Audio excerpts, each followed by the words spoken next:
digress. All right. Any others who would like to have commit rights to said GitHub repository? You can take that up with Brad. You are live. I tried them. They don't do it. You are live. Okay. So we're talking about the plan of succession.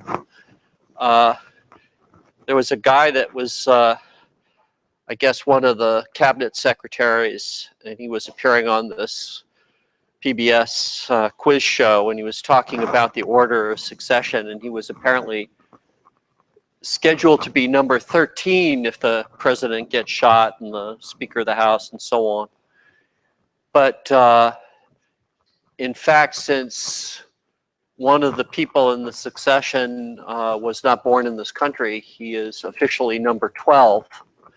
So anyway, you can all consider yourself to be number 2, and you can squabble about it, but we digress.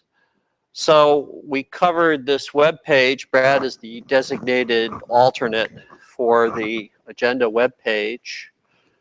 And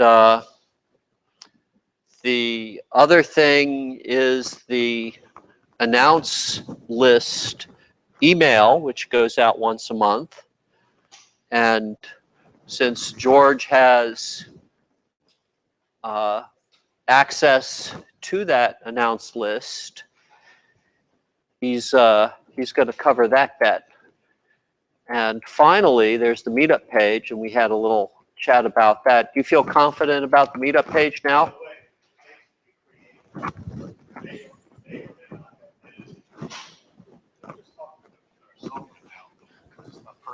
Anyway, you may or may not be able to publish that page. So if when you either you find or don't find the announce, click announce, tell me and I'll announce it. Oh. Because I read some fine print to the effect that whoever creates the page owns the editing of that page, irrespective of who has editing privileges. So check it out.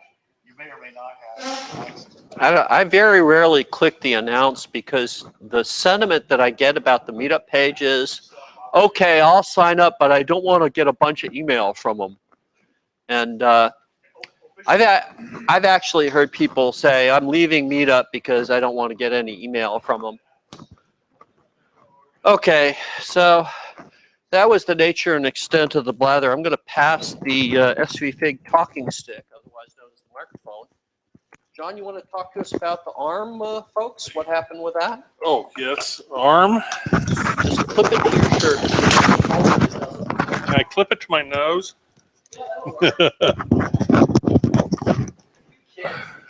Yeah. Well, you probably guys have heard that ARM Holdings has been purchased by SoftBank. So that'll be a very interesting thing to things to happen now that ARM is basically in every phone and server now. So I looked at that. When I heard that, I thought, oh boy, I hope nothing undue happens with ARM, because I'm looking forward to being able to get a in the future is a my own local server, my own cloud server, you know, that has like 1,024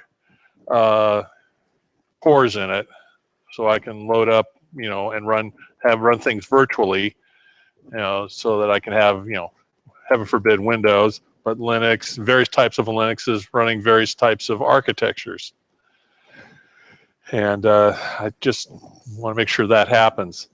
The second thing, if you remember, Kevin here sent out a URL to Micrium. Micrium now has a version, it's a free version of UCOS 3 that's for makers. It's free.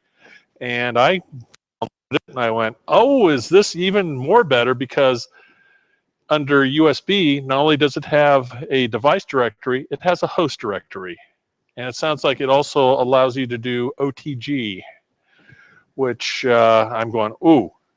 So there, I'm aside from the fact I'm looking for work, Micream also has a Linux environment so that you can develop, you can run UCOS 3 virtually and develop things. And I'd like to be able to get my G4 linked in with UCOS 3 and see if I can get that going. And if I can, then I can also be able to eventually make USB hubs that have a whole lot of capability, not just, you know, downstream and upstream, but, you know, I can put like wireless interface into it. I could put an Ethernet, you know, I could do whatever I wanted in there, make kind of like a super hub out of it, along with making USB devices. And I'm sure when Ting many years ago tried to do his digital oscilloscope on a card, Ting, do you remember that? Yeah, that what was that based on? Game Boy. Game Boy? Yes, and I think you did a DFT. Yes. Yeah. Yes. But, you know, be able to have, and also the nice thing about it, the operating system is configurable, so you don't have to have all the bells and whistles on stuff that you're not using. So I'm going, wow, I could have USB devices or whatever kind of device I want, and have an operating system with a small footprint. You know, I don't have to have embedded Linux like I've seen in some other cases where, you know what an SSD is, the solid state drive. There's some companies that are putting Linux in there and to do all the, you know, SSD handling stuff. And I thought, oh, that's a bit much. I think it'd be smarter if you used a, you know, a small RTOS. Yes. You know, because, yeah. Yes. It's almost as bad as embedded Windows. All right. Okay. So hopefully I get employed, then I get some time to see if I can get G4 to mix in with Micream, Micream's UCOS 3, and let's hope that ARM stays golden. Okay, I'm turning it over to Kevin. Either way. Welcome to the afternoon session of the Silicon Valley Fourth Interest Group.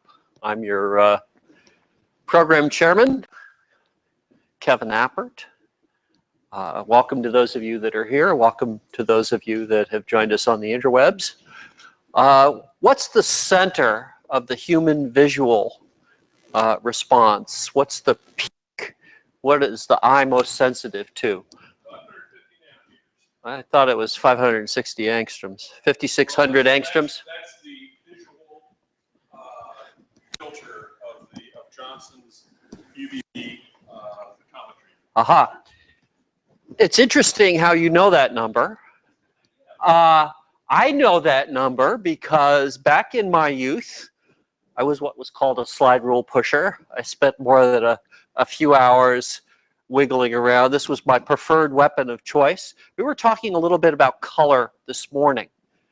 And I found it interesting when I brought up this image that it's the same color. It's 5,600 angstroms. But if you look at it, I don't know if it was just the particular camera that was used, or maybe one of them or two of them was faded in the sun, or what the deal was. But those are 5 different colors, 5 or 6 different colors, even to my limited ability to discern.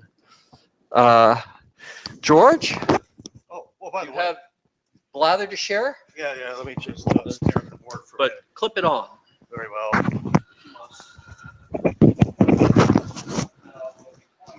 Yeah, what about those colors? The high visibility? Good contrast. Where the center is, it's an interesting story to me. Sure, you're interested. But we digress. And the other thing is, if you look at pictures of what's If you look at supposed to be the same pictures color, of what's supposed to be the same maybe color, there are 6 different they might be colors, different because colors that's the way pictures are. because contrast and surrounding colors. Well then, speaking of ISIS, we had nothing to do with that shoot up in München. That was a complete nut job. Although you ought to admire that luring people to their death, you can bet that we're going to use that in future episodes. And by comparison, in Afghanistan, yes, that was our little gig.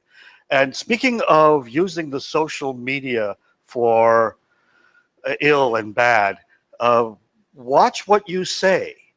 That fellow that got shot helping some patient in the street, and the policeman said, I thought that guy had a gun and that he was going to threaten somebody. He thought that he had a gun because someone called in saying, this guy's got a gun, and sounded really sincere.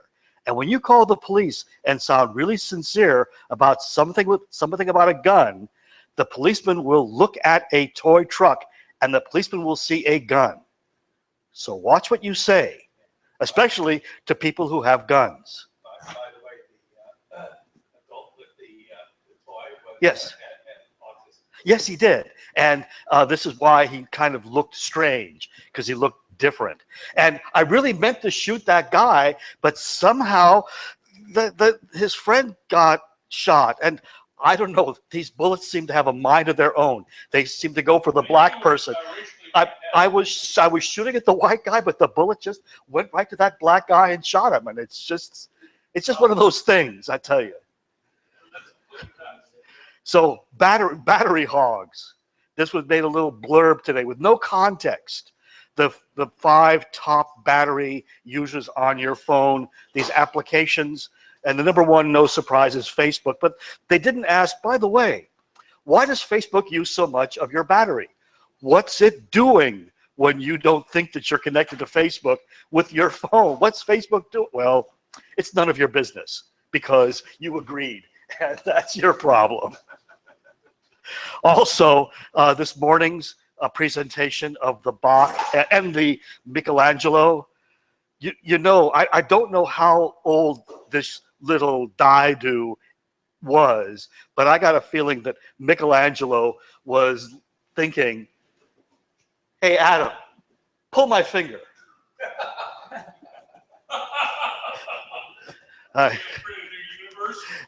Well, you know, such you know, the farts of the gods we call chocolate. All right, who's up to talk about pork? Stick him up. Oh dear. Perhaps.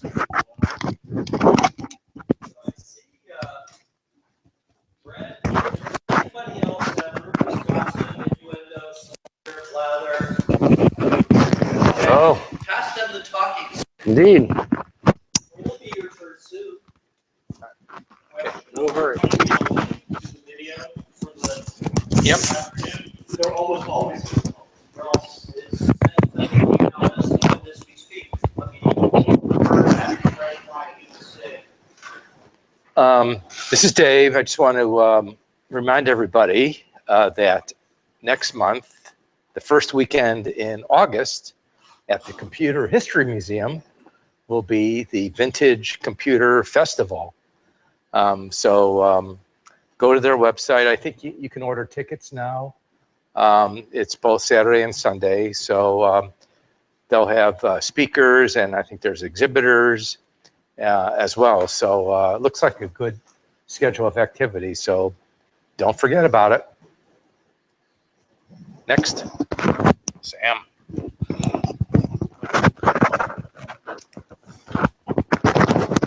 So, as everybody here probably knows, I'm the guy behind the Kestrel 3, and part of the Kestrel 3 is I'm working on a CPU that conforms to the RISC-V instruction set. And one of the most popular questions that comes my way is, when are we going to see silicon? I mean, it's great that you have this instruction set that's available, but where's the chips, right? Well, if you go to a website, SIFIVE.com, sci5.com, they actually had just released a couple of designs called the Freedom U500 and the Freedom E300. One covers computationally intensive tasks, one for deep embedded. These are basically, they're designs that they are opening up to the public right now, in the sense that if you want to have custom made silicon with custom accelerators or whatever thrown in the mix, you can go to this company and you can say, here's my logic design for such and such accelerator. I want you to fab this chip. So even though we don't have like actual silicon shipping right now, this is a company that is taking orders right now for custom silicon using this instruction set. So if you want silicon, go to this place, place your order, and I'm guessing for a reasonable price. They don't list any prices here, but they will fabricate the chip and get it in your hands. What do you mean by custom? So if you want custom cryptography circuitry or whatever, Extensions or whatever? like instruction set extensions or coprocessors or something along those lines, if for whatever reason you actually want a 128-bit address space, they can do that as well. Like they can customize it. Like that's kind of the shtick for RISC-V, is you have this basic performant RISC core that has plenty of opcode space available for custom extensions. In part because they wanted to do that for academic research, but it turns out that it's actually beneficial as well for industries as well. So they decided, let's form a company around this and let's actually get some silicon in people's hands. Some of the processes that they're using is 28 nanometer and 0.18 micron for the embedded stuff. So the 28 nanometer, you're looking at something that has 1.6 gigahertz clock speed, which for RISC is actually pretty fast. It should be reasonably quick. It is out of order, and it is superscalar as well. So you're looking at, with the U500, you're looking at something that is usually associated with something like a Cortex A9 or possibly a mid-grade Intel processor. So we're looking at that ballpark of performance. So yeah, that's what I wanted to announce. So again, RISC-V silicon is coming. The companies are starting to come out now after several years of development. It's happening. So there you go. And I'm done.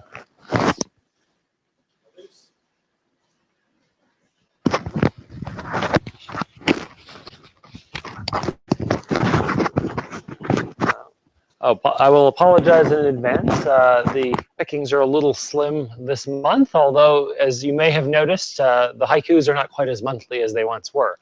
Or perhaps they never were, but indeed, indeed. Yes, there's an intriguing naming choice that Kevin made on my behalf. I appreciate that, Kevin. In any event, I figure we'll take this opportunity to look at the haikus since last we did so, and also I'll discuss some of my thinking about possible next directions and where things are at. Not. So what's new? Let's go look at the harvest of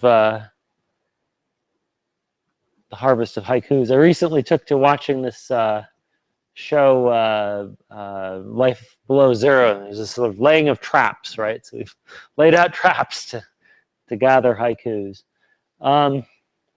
So let's see, where are we at? This is March. Yeah, it's probably been since March. So let us gather up. So I'll put. Huh. Okay then.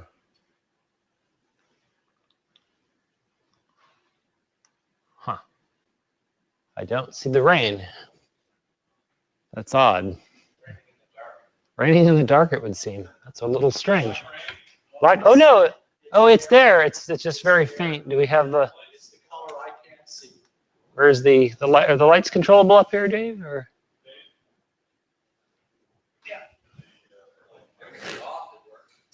Yeah. Just in case I wasn't already going to put you to sleep. So. Oh, is there something here to push that will magically? Ooh. All right. Oh, I see the rain now. Lovely. So we have rain. Very, very faint rain. Wait, that's the other direction. Okay. Ooh. Whoa. Well then, and that's actually can't be the whole. Is that the whole thing? So that begs me to ask the questions. What? Indeed. Well, should we find out? The internet is a wonderful thing. Let us ask Google. Ah, not this one. Late. This tells me nothing. What? Swedish is detected. Therefore, it's a noun. Must. Okay then. I think it's named after this guy Victor Spade. That's aha, Eric's Spade. Ooh. Stefan Spade. Uh-huh.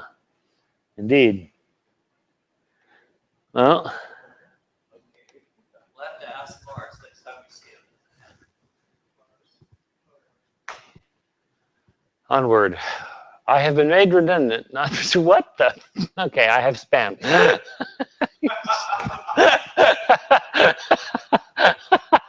So recently, as we all know, there was a good bit of spam, and I believe that I added some requirement. I mean, there's a litany of things that submissions have to go through, and I'm betting that there's mixed in here. Oh, I see the word over. Perhaps that's enough to bump it up, and oh, this must be fourth, clearly.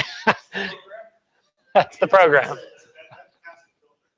Indeed, that's the beauty of the fourth. It did well. All right, moving on. Oh, wait, is this a similar story? Aha, okay. Ooh, wait, this is an old one. That's the prescription drugs. Okay then. Well, boy, we're really getting the cream of the crop here, I tell you.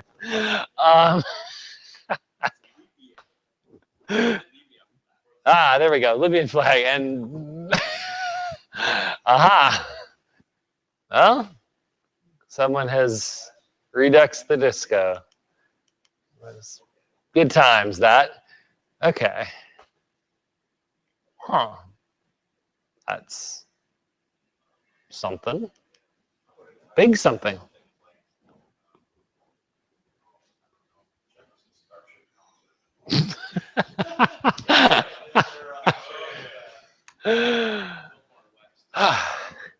Yeah.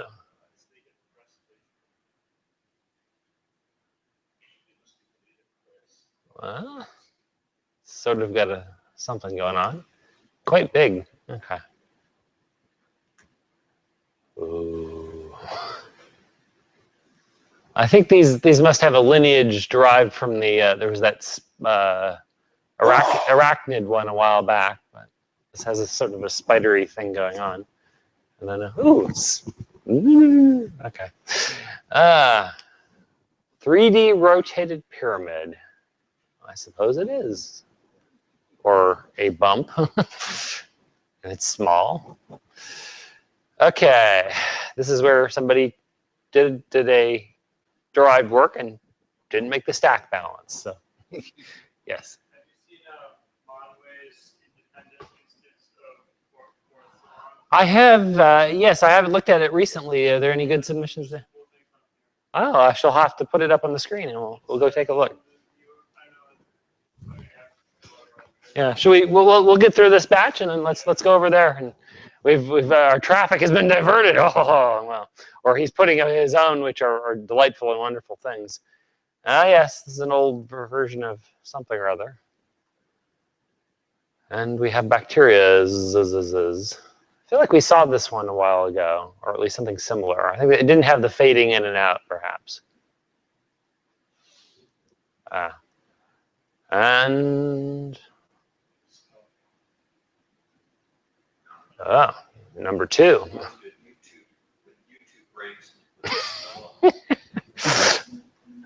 Surreal planet.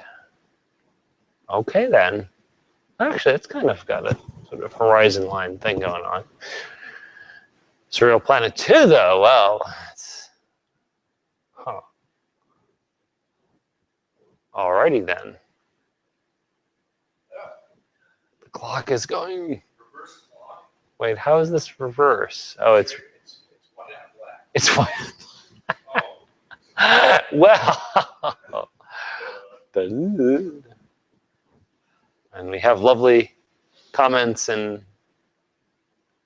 Is the reverse clock showing the right time of day? Good question. Possible thing is 1:38.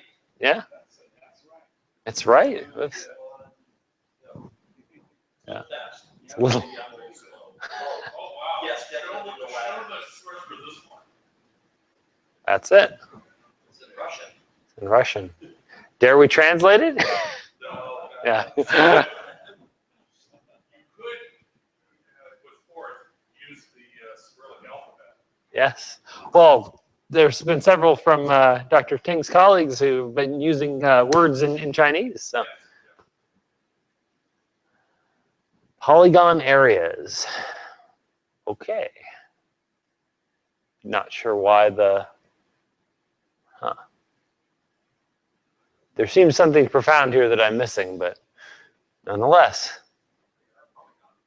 Oh yeah, this was my. I came to the realization recently that you can actually fit something close to one of my old favorites, Force Spire, in the form of an actual haiku. So, the 5-10-5 or whatever, 5-7-5. Then we have flashing 4-star, 4-star 2, more disco redux, and blood fill. Ah, yes. So I threw, this is the me noticing I need to goose the wheels a little, so I added some interactivity.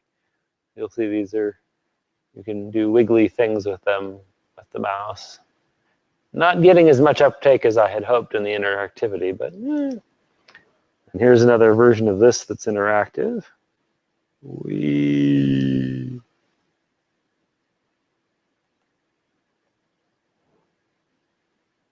And this one. Whoa, whoa.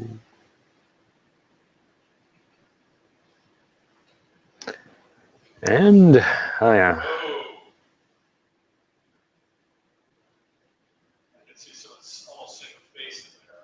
Yeah, well, you'll see why this is a similar.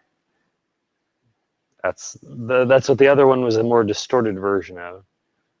So this is me slapping, a little interactivity on the front of it to warp the coordinate space. Yeah, and similar thing here. You'll notice that not only is it controlling the position, but it distorts the space as well.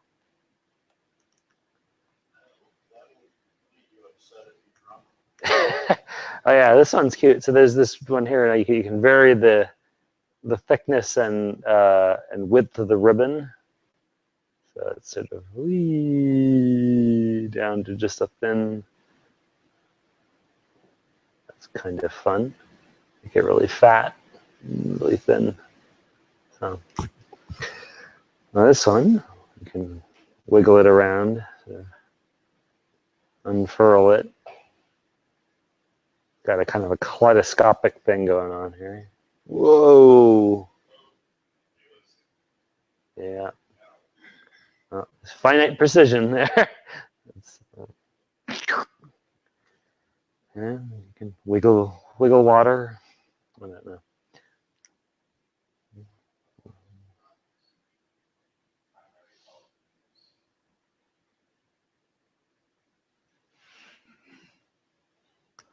And all right. Well, let's venture over to Monway's site. I'm thinking, is it, what's that? The Sands. Sorry, what was it? The Sands.ru and then what? Demo tool. Aha. Yeah, I believe he and his son put several together.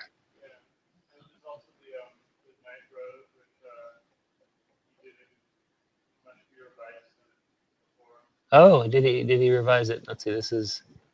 Oh, he's got background music, which will. Oh, come on. Some of them have background music anyway. Oh, did this just stall my machine? Oh, wow. This is. Come on, machine is stalling here. Okay. Let me see if I can. Might even have. Coming all the way across the ocean. Yeah. Well, this is the source of that lovely one. Let's see. Which one? The right of Mario. Oh, oh yes. Yeah, there's a this one's quite delightful. I've got a version of this with some interactivity where you can sort of wiggle the star field. Oh yeah, this is one of my classic versions of this guy. This was actually what's his name? This Leo Wong, I believe, did this originally, and then I made it more continuous, and then. Oh, this is I haven't seen this one. Come on. Come on. Load, load, load. There's something about the site that's taxing my laptop in a strange way. Probably need to just switch out to a new laptop at some point. Yeah. Oh yeah, Night Road, of course. Oh, he's reduced it, I think, substantially. Yeah, there's actually he's definitely been the great thing here is there's a lot of emphasis on the size. There's a bunch of these now that are actually we have search now. Let's see, Night Road. We've got the one where you let's see, Night Road rotating. Where's the interactive one? Interactive, here we go. So you can come on. Let's see. You can do boing boing. Something like that. Yeah, actually, let's see. Where's the star field? There's actually one that's got. Oops.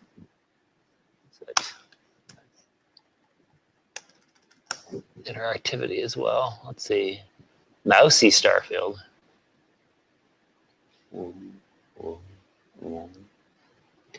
Yeah, I need to make it more convenient to jack up the size on these. Actually, the default is sort of makes that tedious. It's kind of fun to. Cool. Well, in any event, let's move along. So, so that's what's new. Where to next? So I got a variety of thoughts on this subject, and I'm just going to kind of go through them and talk about my current thinking, and to some extent solicit you guys' beliefs and opinions and all of that.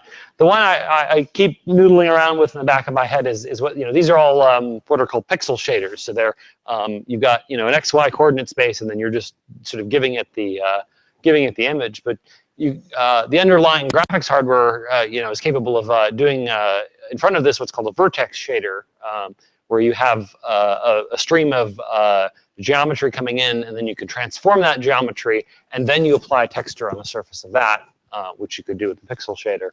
I'll talk about ideas of that in a minute. More interactivity is a possibility, better input, maybe video input, maybe an input texture, more state. There's a little bit of state now in the haikus, but it's proved not so easy to use, and it's not so interesting so far, but maybe named variables would help with that. Right now you have to use numbered locations. Maybe more complexity, maybe libraries or hierarchy of some sort, although it kind of goes against the aesthetic of it. And I keep noodling around with this kiosk idea that was, to be honest, is actually something I've been thinking about practically from the beginning. So the 3D geometry thing, the trouble with it is really how to add it and not have it sort of destroy the aesthetic of it and not take things in an unpleasant direction. The idea is you'd have a stream of values coming in, but the trouble is, and then you emit a stream of annotated vertices coming out, and then you can do things with this. So there's a particular model for how this has to sort of work if you're going to at least use build it on top of WebGL, which is kind of it's a weird constraint to the problem. The very first version of the haikus I had were were actually just done straight up in JavaScript, and it was not animated. And so adding the animation, was, you know, it happened to be a coincidental happy accident that it was a good fit for what you could do with the shader, but that wasn't actually completely what was in my head. I was thinking really just of a pure function. But yeah, so yeah, the vertices come out, and you got to do things that eventually show up in screen space. But the real sort of pickle for me with using the vertex shaders is what would the input stream be? Because normally when you're using 3D hardware as it's intended, you know, you've got a model coming in, and then you maybe warp it and transform it a little for boning or something, and then you transform it into from world space into screen space to move it around in 3D. And then texture it and all of that. But what would that input be? You don't want it to be just some, you want it to be something generic. So it's like, well, you could input a plane where you've tessellated it or something, and then it's up to you to warp it. But then that could be tricky to do. You could imagine having a plane and then you provide some sort of warping function to it. It might be interesting, right? You get sort of occlusion for free. You could do a sphere. The sphere is kind of interesting because you could imagine sort of do something bumpy or protruding with the surface.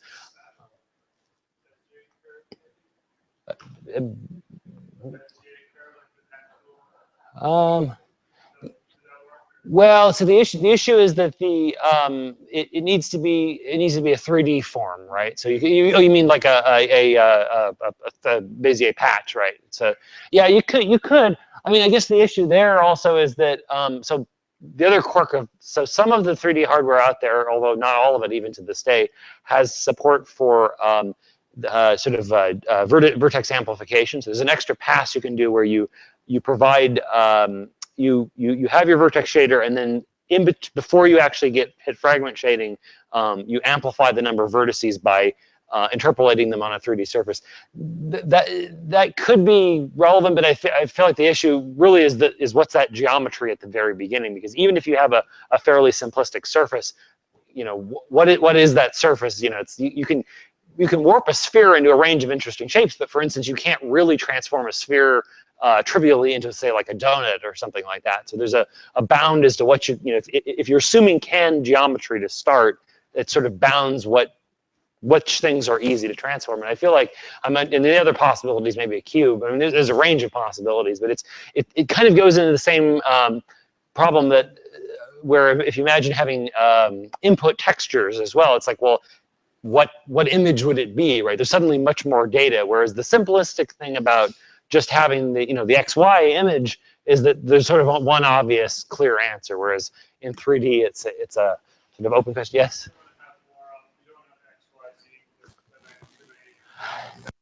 So funny you should mention that. A couple of months back, I actually tried an experiment where I did a sort of a voxel experiment, and I actually think I have it.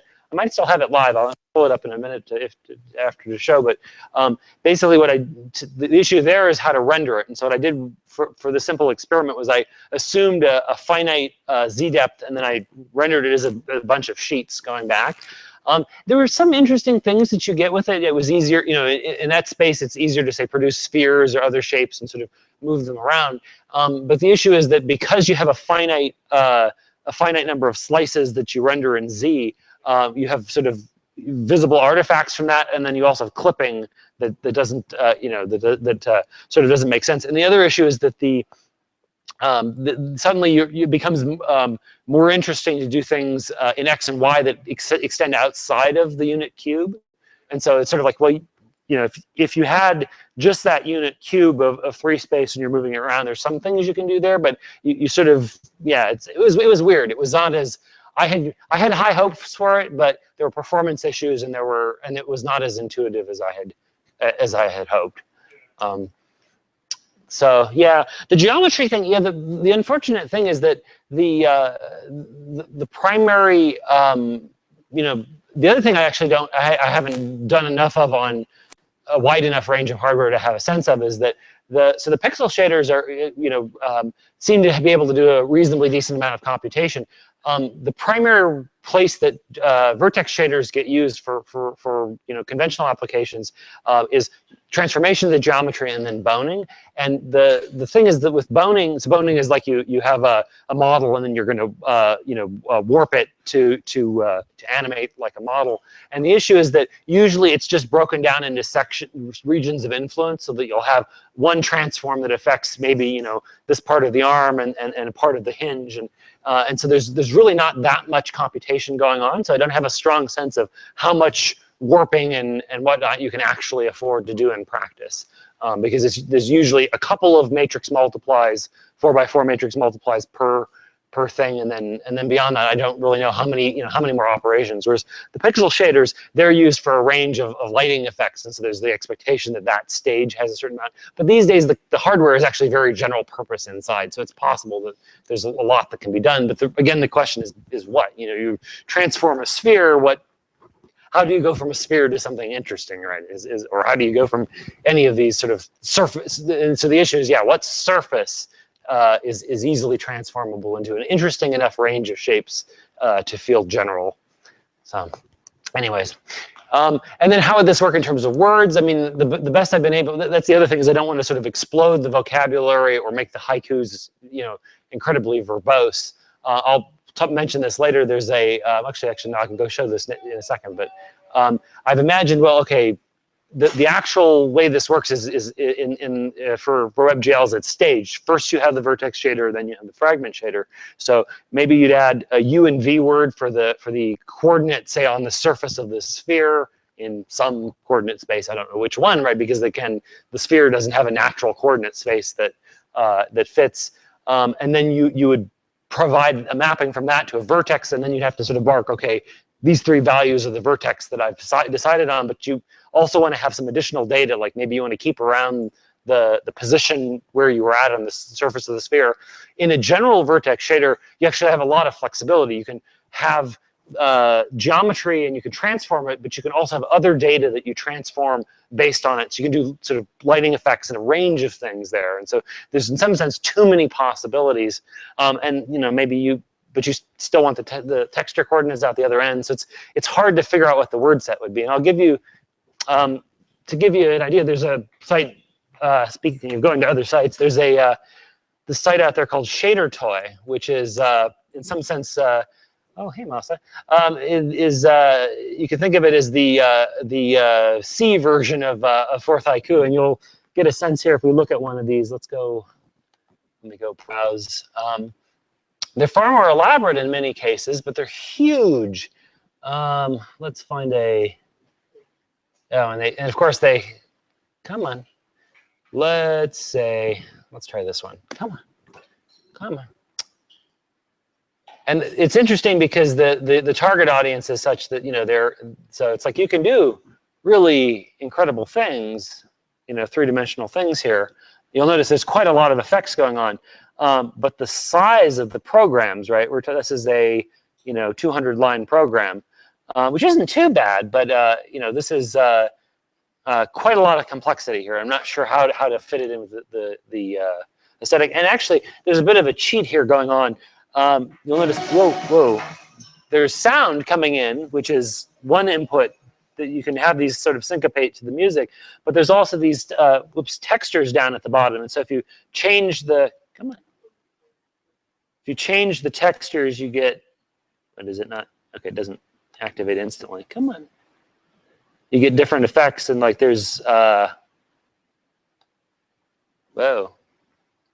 You get sort of different, well, it's not doing that much to it. So there's these different images, and so there's this sort of canned library of input data that comes in, but it's not, it's more of a way to experiment with WebGL than it really is a sort of has any minimal aesthetic to it.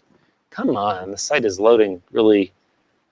And the frustrating thing is that a sweet spot that I at least carved out for a while is that I had found that I could run the haikus on a reasonably decent range of hardware, whereas like now this relatively aging laptop at this point is struggling with there being so many separate contexts, and so it can handle one of them at a time, but it's it's struggling. So my other hesitance to go to vertex shaders is that you would end up, you know, so you produce these incredible images, but at the same time, what range of hardware? It's like this is going along at 0.6 frames per second. So there's a great animation going on here with little droplets of water and all of that if you have just the right hardware to keep up with it. I suspect come on. Yeah, so in any event. It'd be nice if you had your own server, all this stuff. Right. Well, I mean, in terms of pre-rendering it, but then it's not interactive, right? So in any event, that's the. What would you need to buy that would buy? How much would it cost? I mean, it's probably just, you know, a few $100s for a decent graphics card, but not in this laptop. With the laptop, you're going to get it. For example, would you be able to buy a laptop? Mhm. You would catch you up, and then it would fall behind. So yes. Oh, yeah, go ahead. Oh, sorry. It sounds like for what primitive shapes to use, Mhm. maybe like a bottom-up factoring approach, like Mhm. for Ooh. visual factoring, Mhm. factoring different shapes, like Mhm.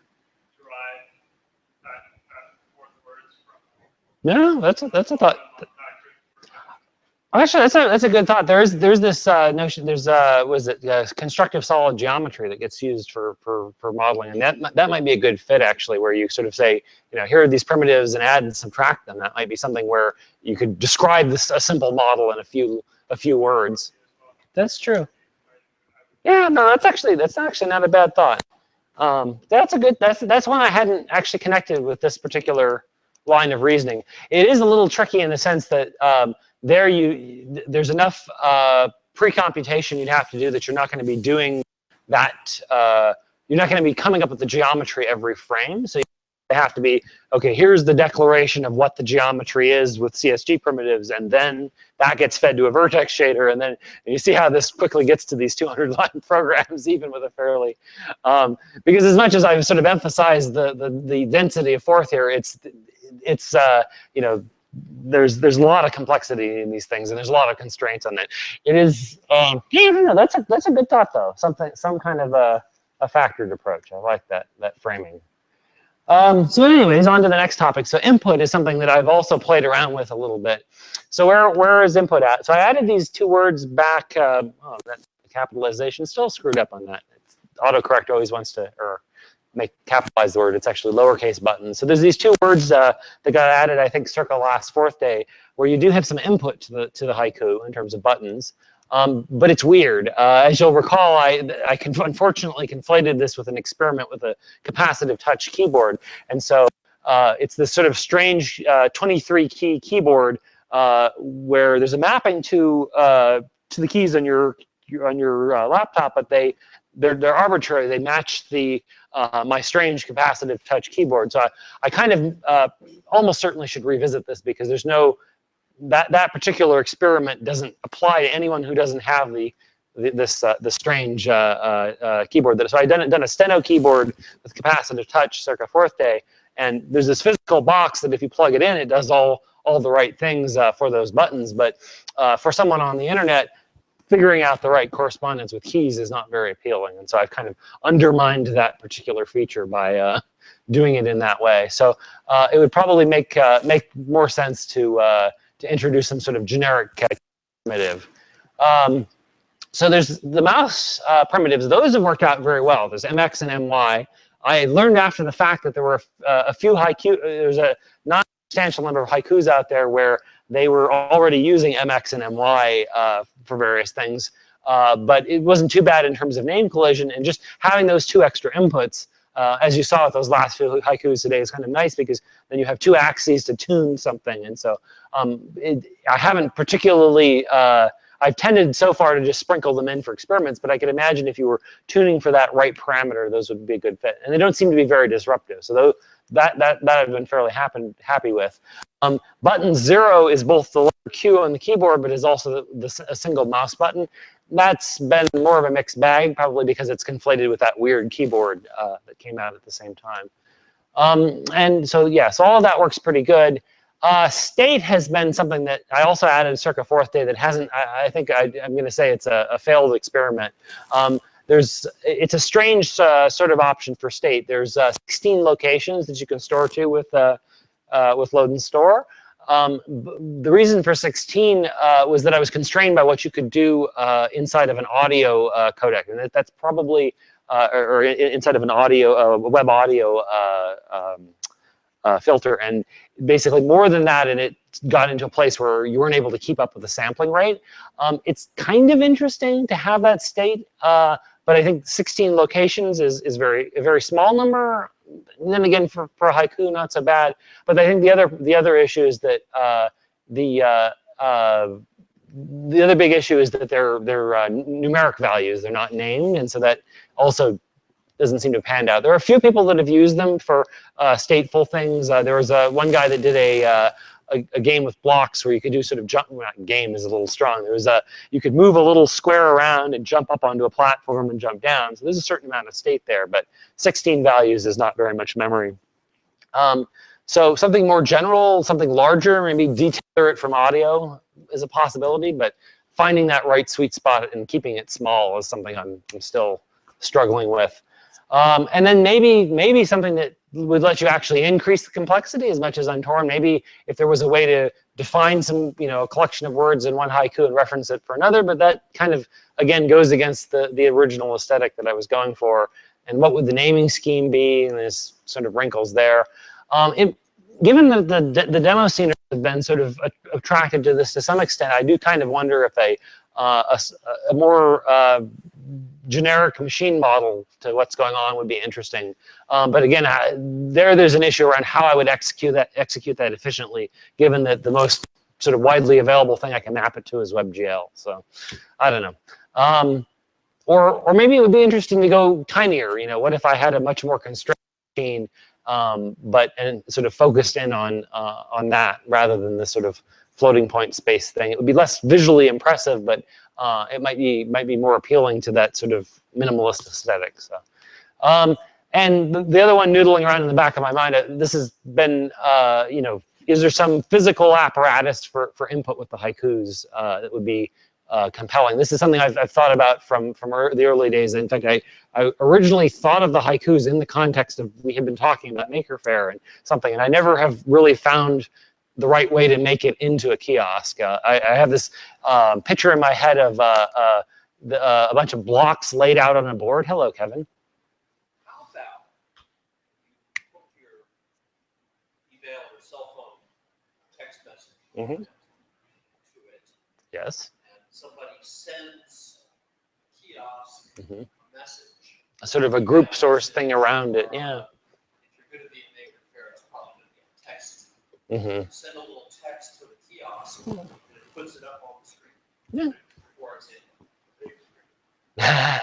Well, if you'll recall, actually, that there was one Maker Faire, actually, very early days. I think it was before we had the animation, and we did bring a projector, and we just rotated through stationary haikus. Actually, the very first time, and we didn't. And that was, I think, part. That there we were literally at. That was actually, I believe, before I had the WebGL implementation. It was just JavaScript ones. They had this art installation or just somebody's cool marketing thing. It had an actual huge, giant angry bird set up in some closet in some city.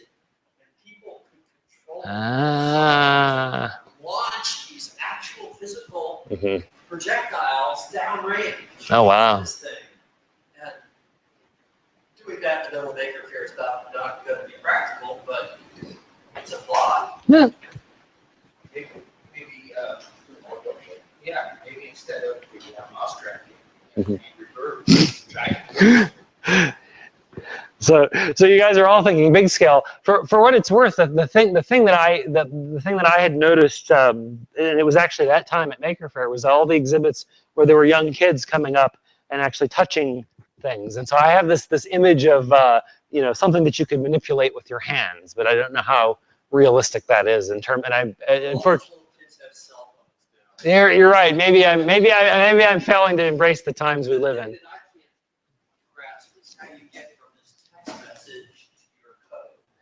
Well, there's possibilities there. I mean, you can set up an app, and with App Engine, you can do stuff to receive texts, and you can do. There's a range of possibilities, but it's also tricky because again, how many people are going to be able to input the haiku if it's sort of something where they have to come up with it from scratch? Whereas, what I'd imagine with something physical, imagine you laid out a working haiku, and somebody picks up, if there's a block per word, somebody picks up a block and changes it around. Maybe there's some simple learning process there. But yeah, the phone is probably the right way to go. Some manipulation in the phone, give them a starting state. There's just so many kinds of inputs that you steal from games. And the pad, Mhm. swing. Right. It's troubling because in some sense it's like with the mouse parameters, right? The mouse parameters were the most successful because those were an input to the haiku, right? You move the mouse in X and Y and it does something to the haiku and it makes it into an interactive piece of art. Whereas it's sort of, and maybe that's the thing I maybe too hung up on, is imagining somebody manipulating the haiku itself. But perhaps I should, especially for an art installation kind of thing, focus on what ways to provide more inputs to it. I mean, if you had that video feed and you're dancing around and it does something just from that video feed, for example, that's actually somewhat doable and actually probably more interesting than hoping that there's going to be actual code generated, but rather have a small collection of interesting transformations like that. It's a good thought. So, any questions? And again, I apologize for the brevity, but No, you actually ran over. I did. Great. Well then, I apologize for the. And a damn good job of it too. Awesome. Hey, how you been?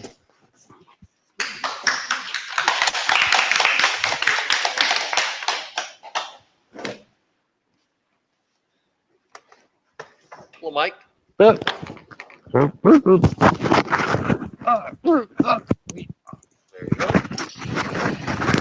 So, it is my hope that that's the killer app for Fourth, and that will cause popularity to ensue.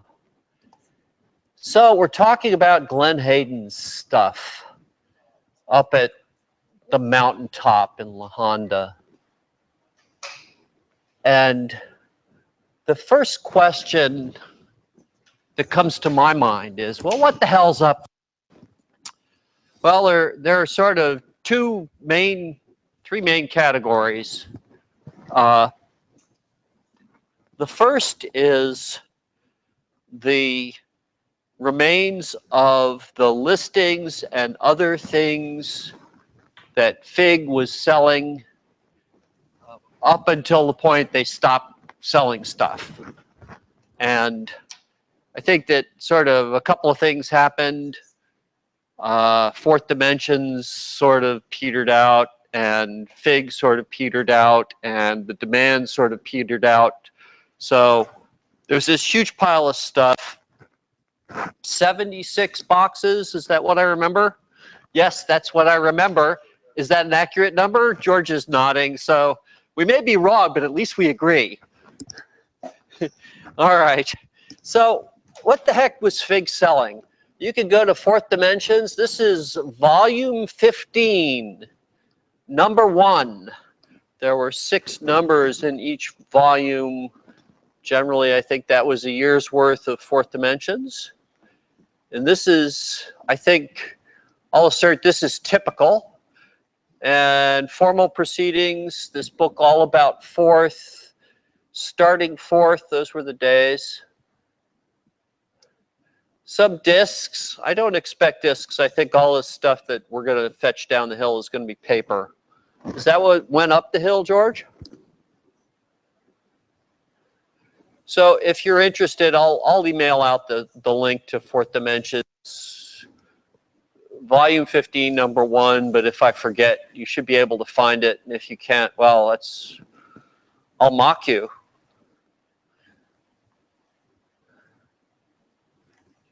All right. So has my laptop locked up? I guess it maybe did. All right. What else is up there? Well, anybody, raise your hand if you don't know what I'm talking about when I say Mountain View Press. Okay. Mountain View Press was essentially a mail order bookstore that sold fourth stuff. And it sort of was like FIG in that sense, but strange things are happening with my laptop. Unaccustomed strange things. So anyway, the other thing is that Glenn sort of inherited Mountain View Press, and I think he sort of always hoped that he would sell fourth literature, books and stuff. I will send out a link to this page from archive.org that I can't seem to bring up right now for reasons I'm unable to discern. What the heck is going on with this?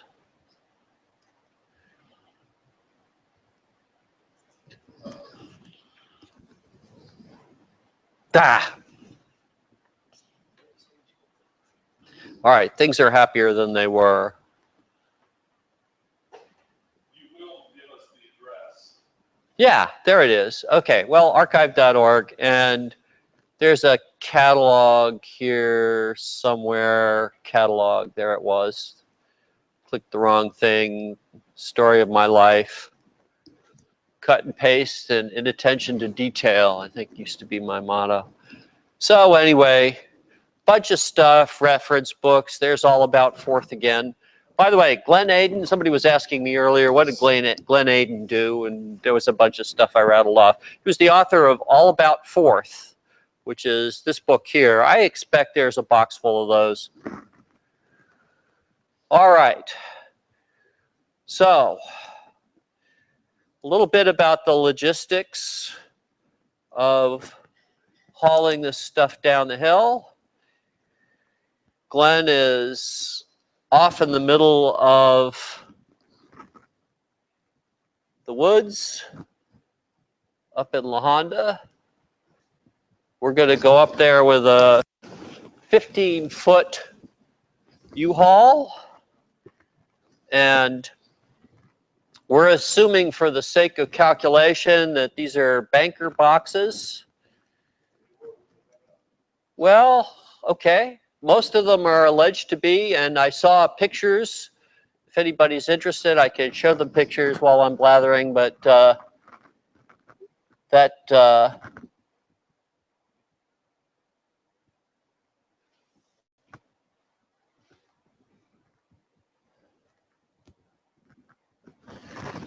so anyway, 15-foot truck is 15 feet long, 7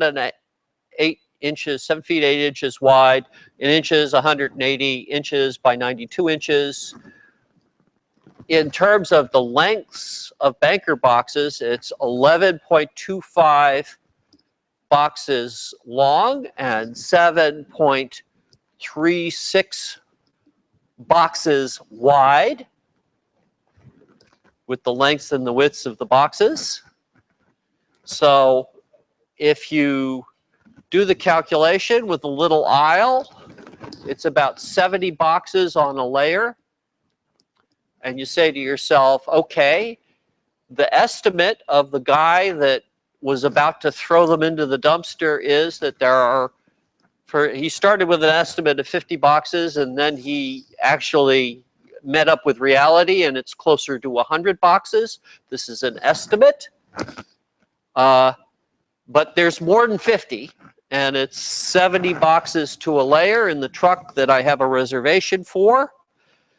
The thing that makes me uneasy about the reservation, I want to share with you. It says on the reservation form, subject to availability. Well, I gave my credit card number. So I have reservations about the reservations. It's just like you get to the hotel and you have reservations and they say, oh, sorry, we don't have a room for you. And the moral of the story is there are reservations and then there are reservations. But they'd feel free if you didn't show up to charge your credit card for the privilege of not showing up. So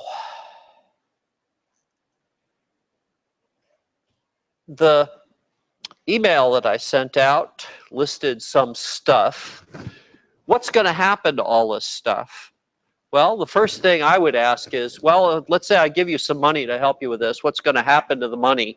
Well, after we're all done, we may do with it as we please. So don't have any expectations about getting it returned to you or the uses to which it will be put. We won't spend it on booze. That's my promise.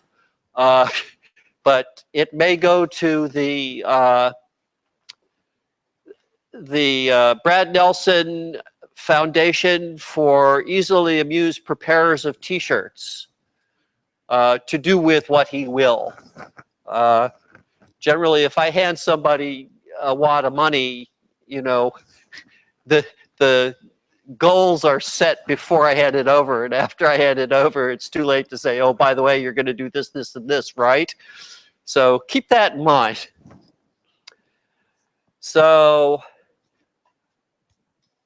the thing that we're going to do, my goals, I said in an email message, I'm hoping to scan some stuff and make it available on the web, stuff that isn't already available.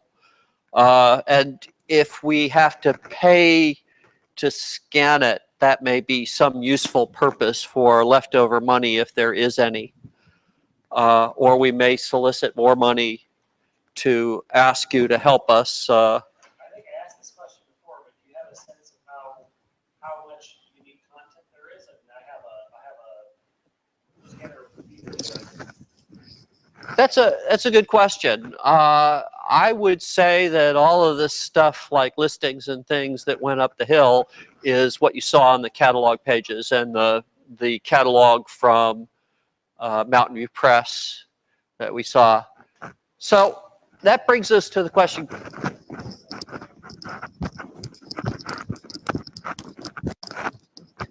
Someone earlier was talking about the Computer History Museum, and they have archivists there. So people who are actually trained in that field. So they know about taking in things and how to process them and that whole process. Yes. You know, it seems to me that a lot of there's a group of folks out in the world who knows quite a bit about Fourth, and maybe they were around during the days when, you know, a lot of this material was widely available and whatnot.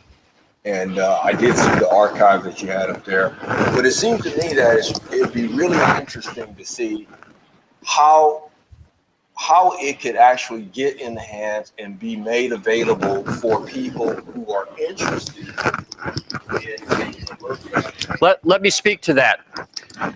The original email that said, "Oh, this stuff is about to go into the dumpster," went to two places. One is the Computer History Museum, and the other is me.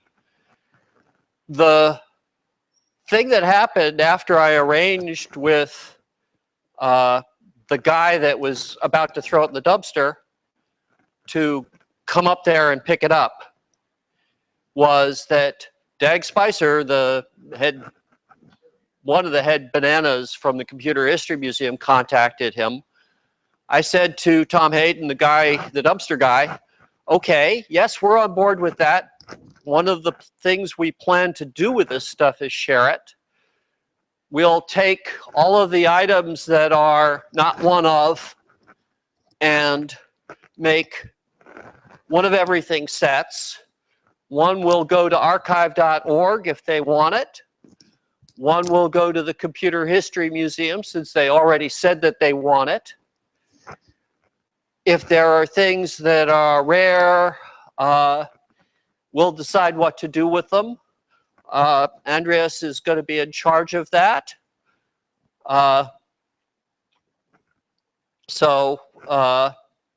Yes, we plan to make things that are not somebody's intellectual property available on the internet.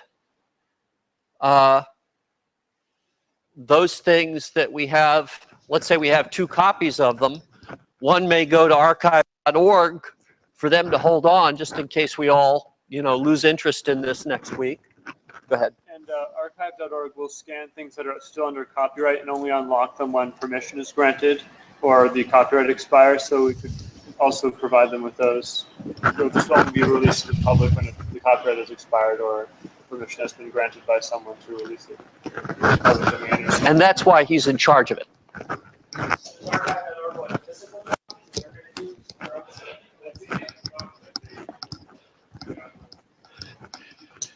The question was, does this archive scan it? And yes, that's what they do.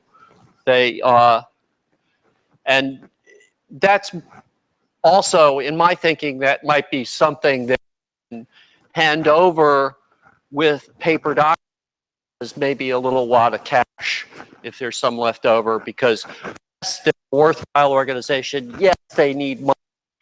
They can't just survive off donations of old Betamax machines and VHS blanks, Do we have any constraints placed on the disposition of the goods by the Yes, get them the hell out of here, or they're really going to go in the dumpster. That's the time window is the biggest constraint. The guy that went to Tom's house to sort it out, his son or his brother or somebody, didn't ask, doesn't matter. We didn't exchange any official documents or paperwork or anything like that. If the Computer History Museum wants provenance, how do we know you own this, blah, blah, blah, blah, blah. They do a fair amount of that there, as well they should. We're going to have to say, oh, gee, sorry, we don't have any paper trail for the inheritance of this material. It was just fished out of the dumpster.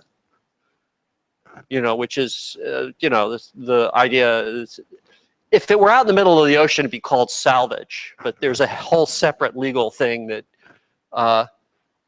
that comes to pass when somebody leaves something behind. If you, for example, rent an apartment and you leave a bunch of crap behind when you move out, the guy that is paying the rent on the apartment doesn't have any right to your stuff. He doesn't have an innkeeper's lien. So he basically has to give it back to you. Do you have to pay storage or any of that stuff? Well, that's sort of a separate issue. But if you leave behind at the hotel, that's a different deal. That can be sold 5 minutes after you're gone. All right. So what's going to happen tomorrow? I'd like to have an idea. Brad is it fair to say you've committed to showing up? Anybody else? Andreas already knew. John's going to come. And that'll do it. Yes, I think that, from the capacity of the truck spreadsheet, we can say it's going to be one and done.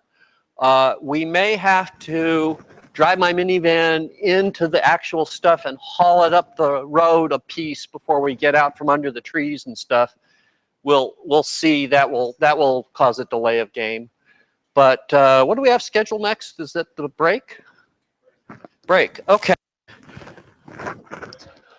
Any questions, comments, criticisms, blather?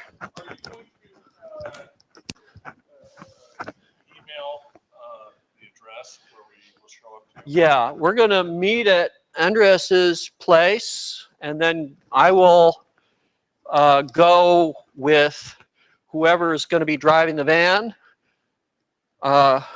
you or Brad or both of you, to the U-Haul place so that we can all show our driver's licenses and get the benediction of the U-Haul guy. No, seriously, you have to be there and show your driver's license. So I ran across this at a Penske truck rental place. You know, the company that I worked for rented the truck, and we had a contract with them or something, but it wasn't everybody that worked for the company that could drive it. Like an Avis car, you rent it, anybody that works for the company can drive it. But you have to be there to rent a truck, to show your driver's license. They may do a background check on you these days, who knows. All right, so there'll be a confab before we leave today about people that are going up. Brad, John, Andreas, and me. We need to get, before we leave here today. Yeah, but what time are we Okay, the truck is reserved to start at 10, so I think meeting at 9:30 is a reasonable thing. What do you think? You know what? I think I can push my Costco off until Monday because I'm not working. Okay. That's important. Because the landlady is going, I really need this. Alternatively, you could join us later. What time can you, all right, we'll discuss it at our confab. All right, I need to go pee. We're going to take a short break. And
Testing, testing, testing, testing. I think we're testing.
So let me see what happens here.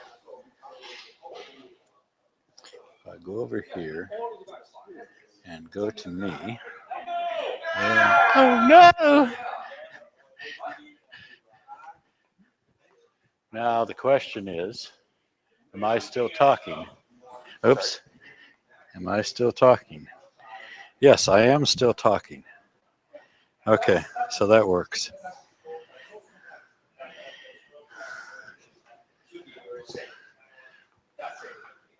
I can talk. Huh? It's finding those beams there. It's off this computer. Right up that way.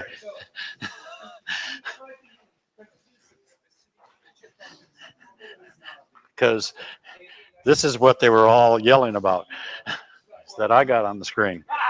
Oh no.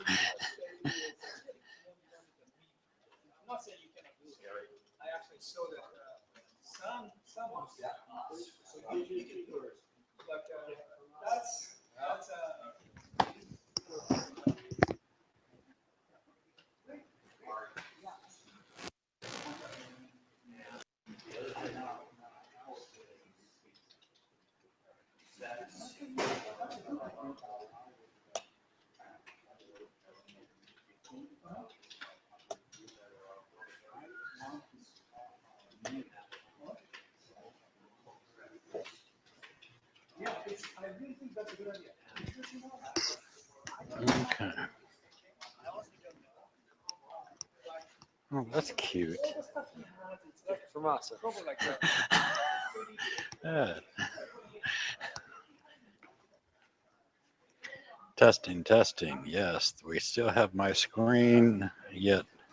No, we aren't switched over. Okay, that's what we want to do. But stay there and then switch me. Yeah. That will work.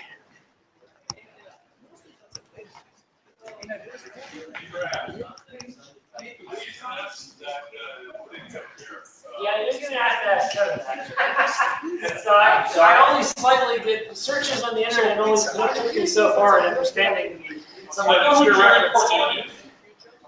Okay. Le Hermetech. Airtight Garage with Jerry Cornelius started off as a French graphic, not a graphic novel, but a graphic serial, like you could say a comic book. And in French, the title is the Hermétique Garage de Jerry Cornelius. And the author, the guy, Mobius, the guy that did it, was French. And the original version was French. And that was the title, in French. So I was starting off with the airtight fourth haiku of Jerry Cornelius. And then it evolved into Le Hermetique fourth haiku to Jerry Cornelius. And that's all there is to it. Oh my God. It was just intended to catch people's eyes and I attention remember and seeing interest. that as a teenager.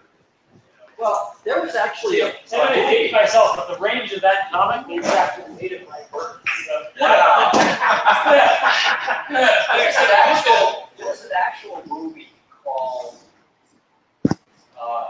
Heavy Metal Yes.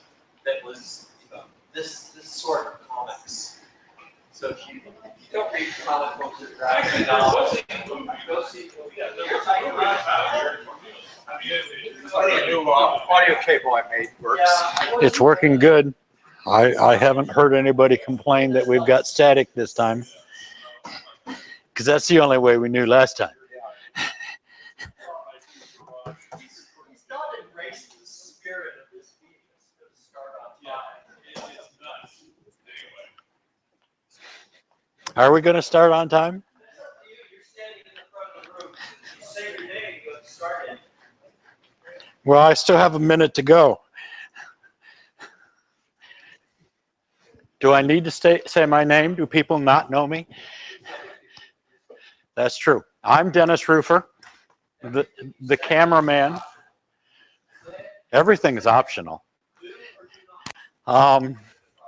Today's talk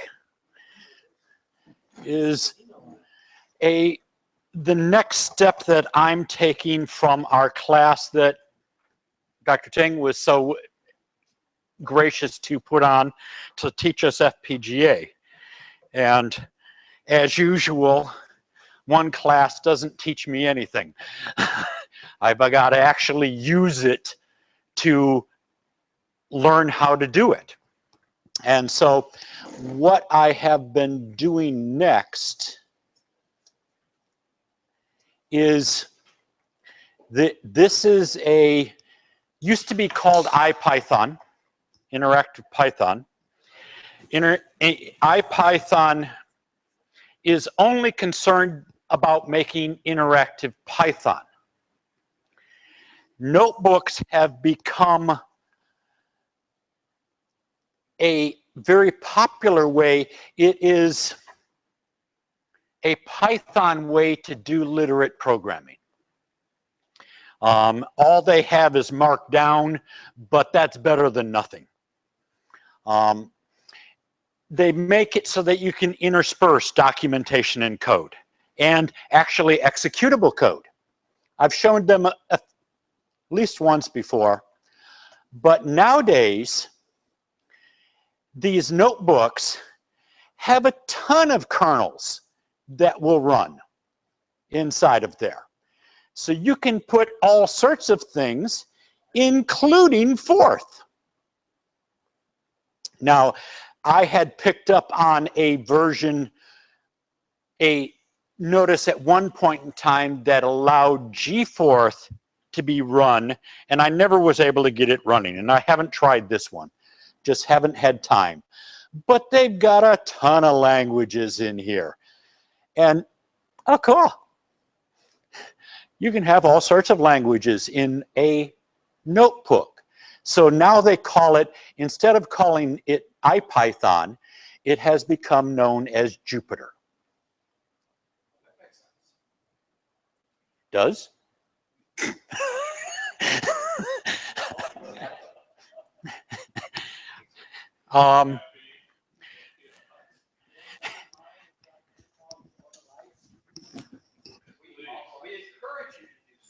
Do we need lights off?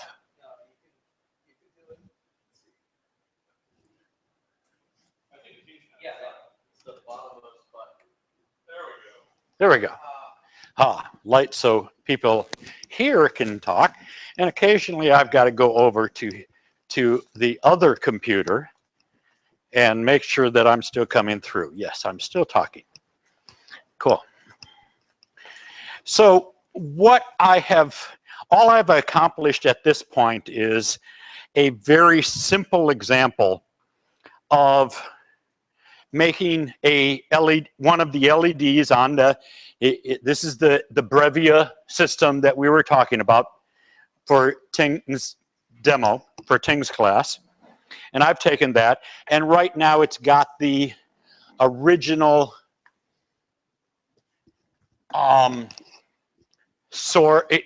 demo program that they have, which I go back to just to make sure that I'm actually flashing it. And so this is just their demo program. That's to prove that I actually accomplished something here, because it's not very impressive. It's as much as I got done. But on this IPython thing, you've got a section here that is markdown text. So you can do a little bit of formatting, some fairly nice formatting. If you, Markdown is what they use on GitHub for the READMEs. And it's anytime you see a .md is a markdown file. It's nice, not quite as expressive as I'd like, but it's nice. Then these other boxes here are actual Python code at this point. They could be any of the other languages depending on what kernel you have. I think I've got it set up right now so that I can have I4, Python 2, or Python 3. So, as I said, I haven't gotten the fourth one working yet. But this is pure Python. And this allows me to put out what date it is and do some basic stuff at the beginning. Then we start, and one of the things that I load in here is my HDL. I managed to find my HDL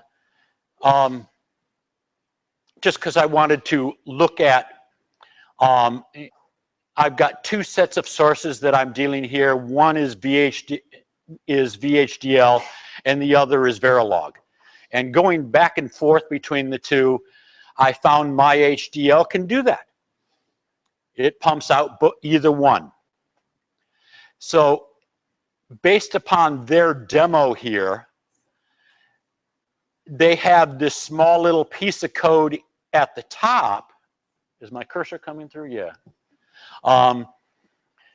That is just a flip-flop. Yeah, yeah, it's just a simple D flip-flop. Not much, not very impressive.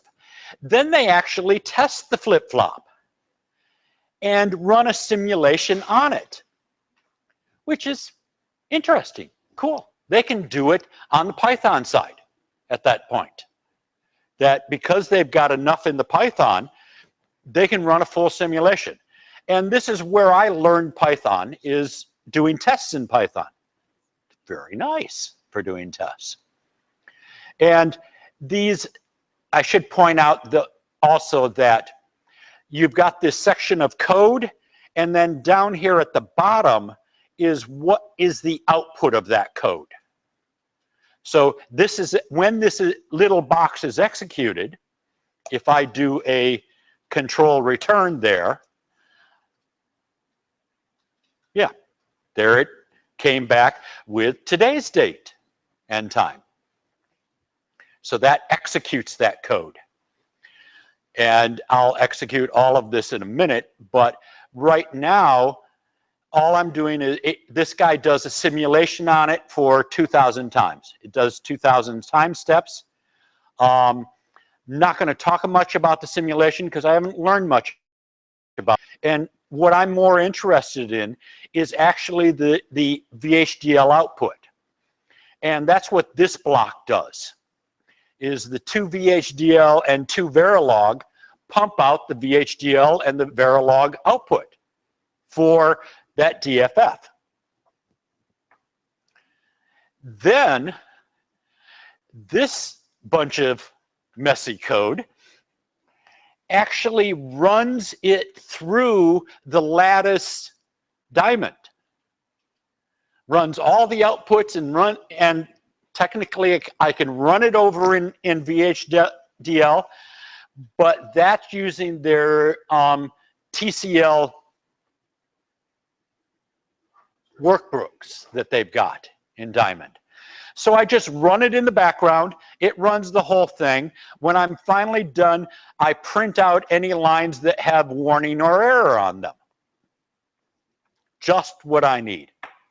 And in fact, that actually programs the board. And so as soon as that's done, my lights, the lights over here on my Brevia should go off. Should. So, assuming this all works. And that's the extent of this demo.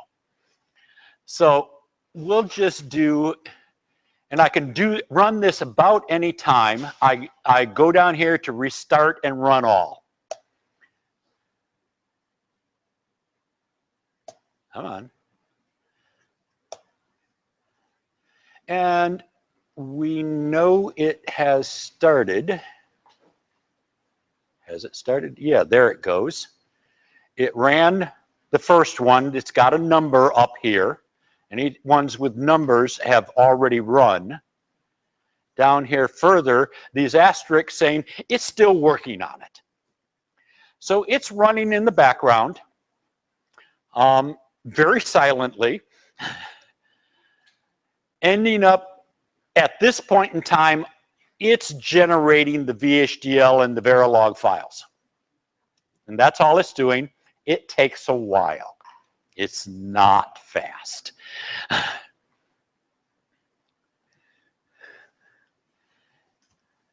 And this will sit here and run for a bit. Eventually, it will come back and it takes a while to generate the file. Then it's going to actually program the stuff.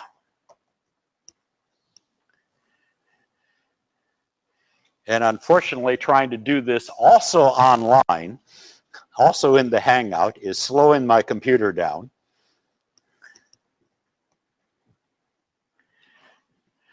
But this will allow me to, it's one of the issues that I had with what Ting was doing with this system.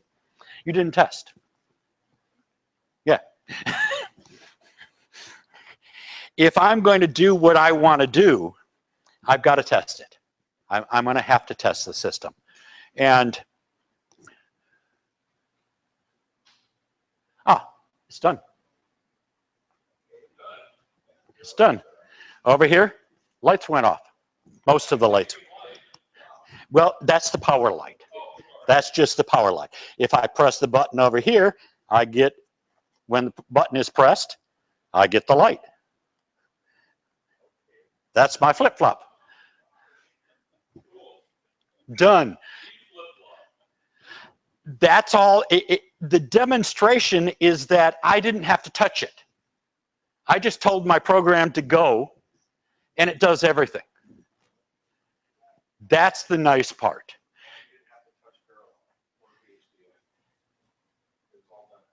It's all done in Python. And it pumps out both of those. And I haven't looked at it. The interesting part now is going to be taking your VHDL and translating it up to Python. I've already started looking and scratching my head, and how do I modularize this down to little testable pieces? And there's a lot of work to do there to get it up to the Python. And so it's sort of modular, so I've got things that I can test. Then once I've got that part working, now I want to take the Verilog that I've got, also do the same thing and modify yours to go with an array. This is what I'm trying to get to, is that I've got an array of these things, probably not many on one. I looked at it right now. Your model takes about 1/4 of the chip. So technically I could get 4 chips onto there. I'm not sure if I will yet. I may just have one at a time and then wire up multiple of them and have a extensible chip that I can just keep on wiring and adding as many of them as I got, and a array, ideally, the idea that I had when I was working at Intelisys is this whole array that Chuck invented is very, very powerful, but his chips were too small. I couldn't put a neural net onto a chip. That would not be possible. And in fact, I would probably have to use many chips to do a neural net. With yours, I could put a neural net onto there and now have an array of neural nets. That's a powerful computer. That's a powerful idea. So that's where I'm going. It's probably going to take years. With as much time as or as little time as I've got to work on these days, it's probably going to take a very long time to accomplish. But it's a thought. Yeah, I was thinking, you know, Chuck's chip, really the memory is just too small. Yeah, yeah. If you can allow more memory to it, then it's much easier to program. It's much more. Right. And I thought the same thing. And in fact, I have always, or for quite a long time, early in my career, I learned about testing. And so one of the early experiments I did on Chuck's chip is do a network of checksums of what's in each node. That took the whole chip. That took the whole node, just to do a checksum. And wait a minute, this is not right. You've got, with the way the chip is designed to, if you've ever looked at how they load it, that loading process, very interesting. I did one of the original ones that the whole idea came from. But you've got moments of failure along every chip. Every time you move that code around, it could lose a bit. Without much difficulty, you could lose it as it pulls that code all around the chip. And there's no checking. That worried me. Plus, at the time, we were also working with their Verilog version on the FPGA, and the chips would not work. You'd have to bypass one of the chips. You couldn't tell whether you'd had to bypass it. It would just die. The stream would just die. And so, no. It's got to be better. It's got to be better than that. So that's where I'm going with this. The most powerful design in Chuck's chip is this executing the chip interface. The node-to-node communication. Yes. Oh, real powerful concept. That's very powerful, but it's extremely difficult to manage. And difficult to understand. Is to construct that stream, you notice that they buried it. And they let their program do that. Because it's beyond most of us to figure out how to do that path. My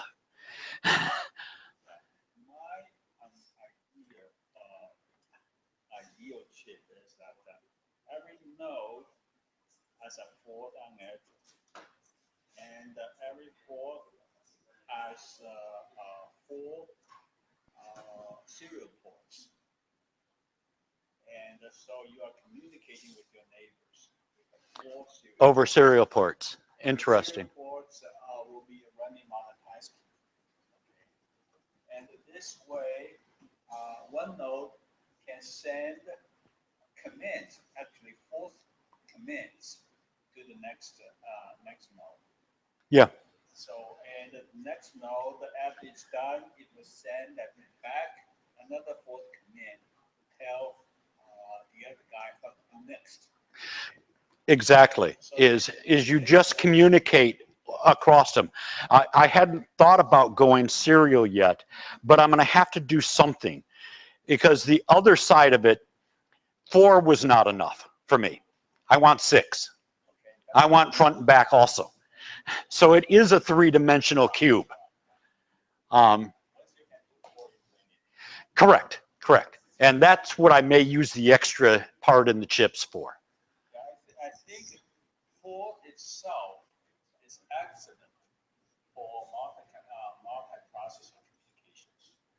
Yeah. So just use 4 words, send 4 words back and forth. Yeah. And you can build a multiple chip system. An extensible chip. And you can connect them any way you want. Exactly. Yeah. Yeah. That's where I'm going with this. Yeah, it's difficult to get multiple lines connected between chips. You can do it in the silicon. Okay, you have one piece of silicon, but outside this piece of silicon, serial communication will be the idea. Probably. Yeah. Yeah. And they do that. Intellisys is doing that, or Green Arrays now is doing that from one chip to another. Not between nodes. There is a parallel port. But between boards, they're doing a SerDes. And yeah, I can throw a SerDes in here, no problem. It's just I have to learn how to do all of that.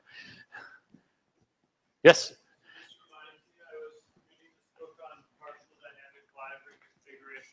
FPGAs, and Ooh. they talk about a honeycomb grid instead of a square grid honeycomb tessellation. So you get shorter paths and more direct access to other nodes. So That was the issue that we had when we were looking at doing a Fourier transform inside the chip.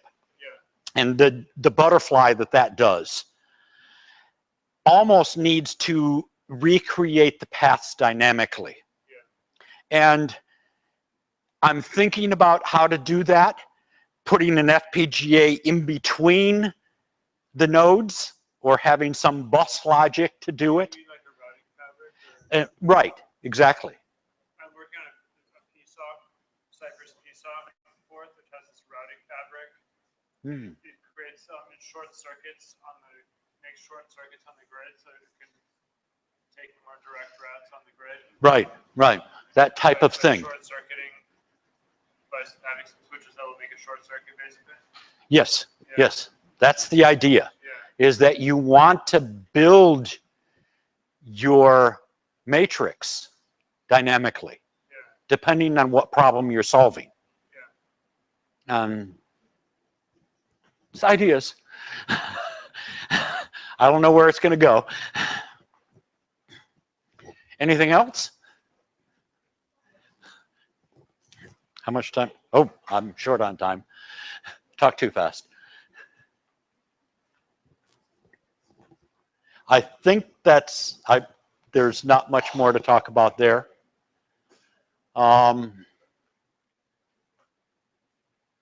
Any questions on any of the stuff? On the IPython notebook? Not so much a question, but just I'm quite intimately familiar with Python coding, so if you get stuck with anything, Cool. you're frustrated, you can't find documentation on Always. Cool, cool. If I can't find something online, I'll definitely. Good. What is it you can export from this? Do you want to write a simple how-to? Or I have a PDF that I will send to Dave. That is all the source. That is there. And we can just go with those links, or do you want the PDF of this? The link's fine? the PDF Yeah. is on your space? The PDF is on my GitHub. This is all up on GitHub. That way, if you update your PDF. It'll get updated. Correct. That's the nicer way to. Specifically send them a link to a PDF and just the whole alternate. That's hard to do inside of a Git repository. Send the link plus instructions. Okay, read the PDF that's called this. Oh yeah, I can show them give them the link to the PDF. Or the name of the PDF. It's right in the same thing. Yeah. Or Okay. Okay. Send me a copy of the PDF and I'll publish it by the easily accessible. Find your take some. Okay. And then I'll send it. List if you do it. I'll screw it up and take my time. Okay. Yeah. That is one of the nice things that the notebooks have is up here on the top. You don't have to open up this web browser thing to actually get a notebook to run. The Run IPy, it's not working yet, mostly because my VHDL is not acting nicely when I do it. And I haven't figured out all the details there, but that's how I've done these before, is I'll run them totally at the command line. And then the Jupyter NB converts the PDF right out of that, again at the command line. And I can do a search right in there for the Python and come out with an error message. So very nice testing capabilities. Any other questions? That's it. Thanks. And then we move on early. Shall I go right into the Hangout? Why don't we do this? What do you want to do? We're sitting here with Mike. Why don't we crash this, say goodnight to everybody, and you can walk me through the steps of starting up the Hangout. Well, I noticed on your schedule that you said we were going to shut down the Hangout. Don't need to. You can start your own Hangout. What I have prepared, and it's, Oh, there's that word again. I know. And yes, I have prepared. And this is a PDF. Have I? I probably did. It's already changed today. And it will probably continue changing because I will explain where I've run into trouble. And we can walk through each of the steps. Now, I've sort of done this uniquely, as is my habit, doing it like everybody else is always so boring. But in case, this one is in case people are getting Windows 10 and starting to realize that at least on the Microsoft Surfaces, there's no print screen button anymore. The print screen button went away. A few other buttons went away from the keyboard.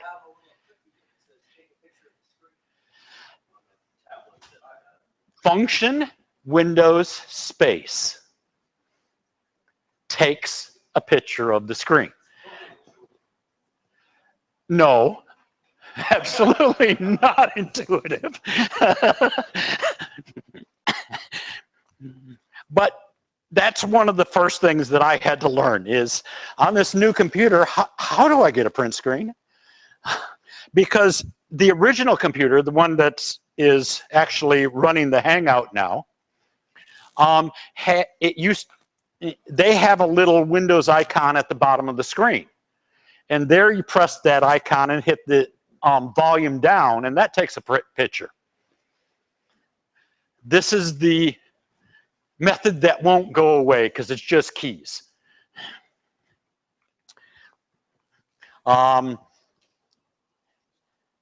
Then what I just added this morning is a little bit more about this setup that I've got that I don't want to shut down because that shuts down the Hangout. The camera setup, the Beast Grip is something that I found holds a phone, holds a smartphone, and has the hooks or the threaded slots for hooking to a tripod. Cell phone, you've got to have a way to hook it to the tripod. It's on a tripod to raise it up for one, to get rid of the parallax on the screen, and for two, yes? Point of order. If you're not interested in creating hangouts and Dennis to say, feel free to leave now. Masa, if you're going to conduct a side conversation, maybe take it outside or something like that. Well, whatever. Okay. Everybody's welcome to leave if they're not interested in stuff, because the meeting is now effectively over. This is remember I was talking earlier about what happens if we don't show up to do this, that, or the other thing. It's the truck effect. How many trucks does it take to shut us down? If Dennis gets run over by a truck, somebody needs to do the webcast, and Sam already served his time. Right, I learned most of this from Sam. Sam had the idea, I think, first, and I inherited it, and now I haven't figured out how to get rid of it.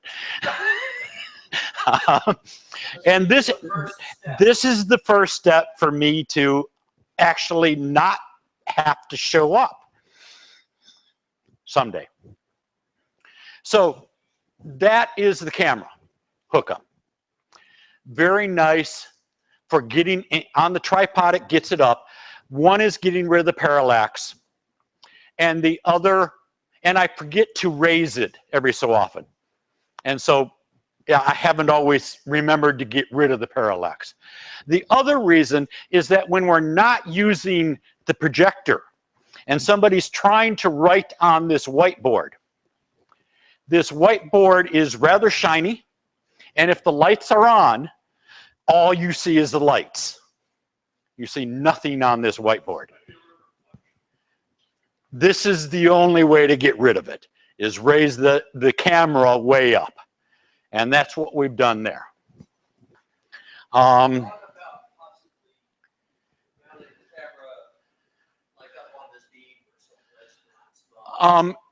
The problem that we would have there is you'll occasionally see me up here adjusting it.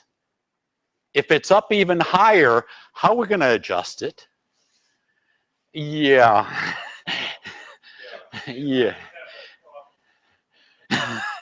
Yeah.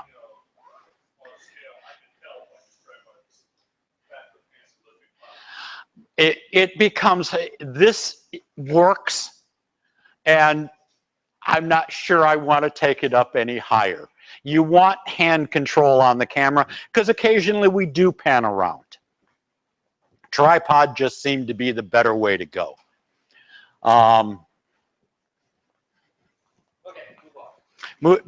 And using my cell phone was my idea. And however anybody wants to do this after me, it's their choice. First thing you do when you've got on your computer, and you'll see me do this twice a day that we do this, two times in the meeting, once in the morning, once in the afternoon. You've got to set up onto the web, and this is the thing that you can't automate. They want to know it's a live person. I typically hook into Stanford Visitor. If you're into the Stanford Guest network, you have to log back in after 4 hours. And that seems more difficult. So far, I have not noticed any bandwidth problems, but it's hard to tell because we don't see the output. We're watching this live. All the people out on the interweb are watching it, and they will see the difference. And if they tell us, we might hear about it later. In fact, we do occasionally.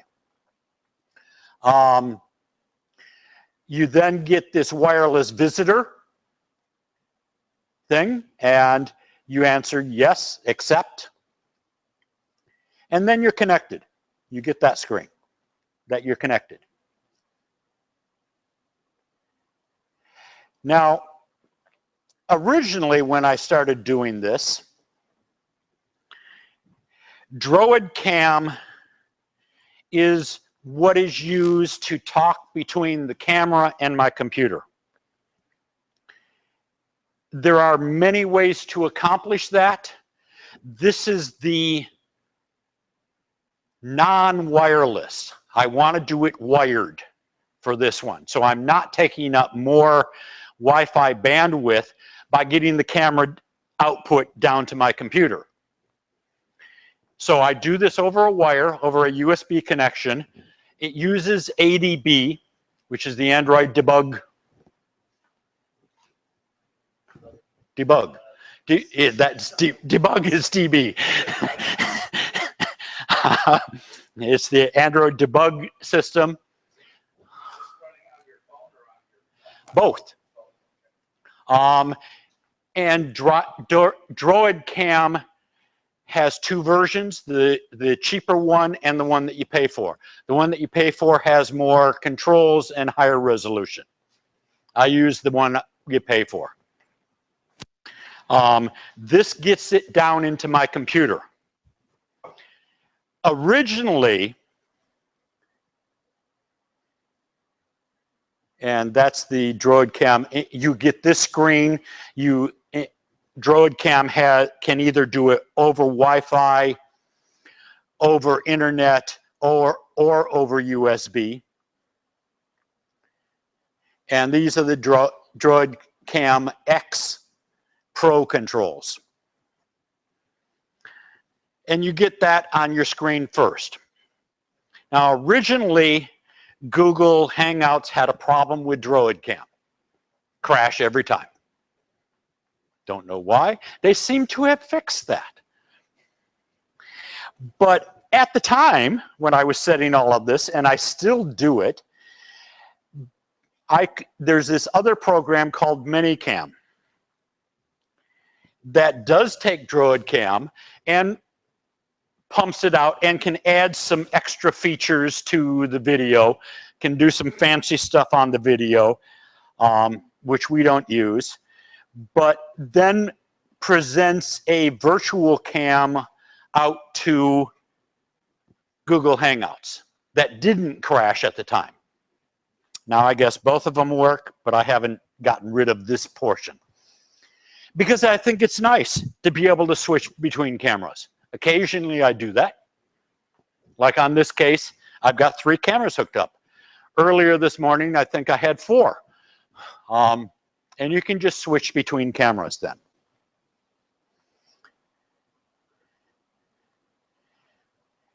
Now that you've got the camera doing a virtual camera that Google Hangouts can set up, can use, it's time to open up the Hangout. You start out at plusgoogle.com. And I think you have to use Chrome. if I remember right. I haven't tried to use Hangouts without Chrome. Yeah. We have set up a Silicon Valley Fourth Interest Group page. I'm one of the administrator, Kevin's one of the administrator, and I think Sam is also, and Dave is also. So we've got a few people that are administrators. I haven't figured out exactly what it means to make yourself that person, what that changes, because it still goes over to my YouTube when I switch to become the Silicon Valley Fourth Interest Group. So I click that little button down there and become Silicon Valley, and then the SVFIG Google Plus becomes my homepage. It takes me to there. I can then select this little button, the Google page, and that brings down this drop down, and I can say, go to Hangouts.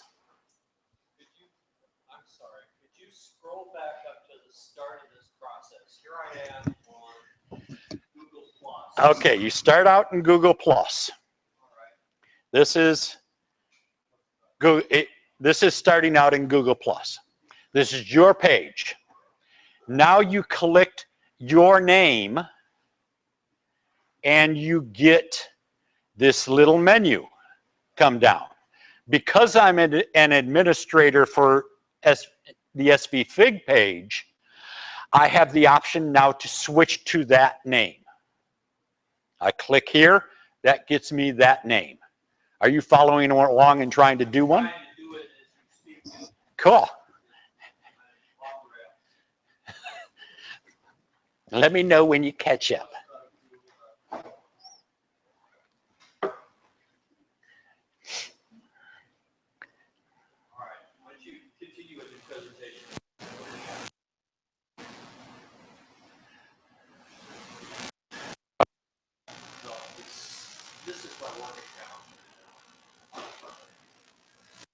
You don't.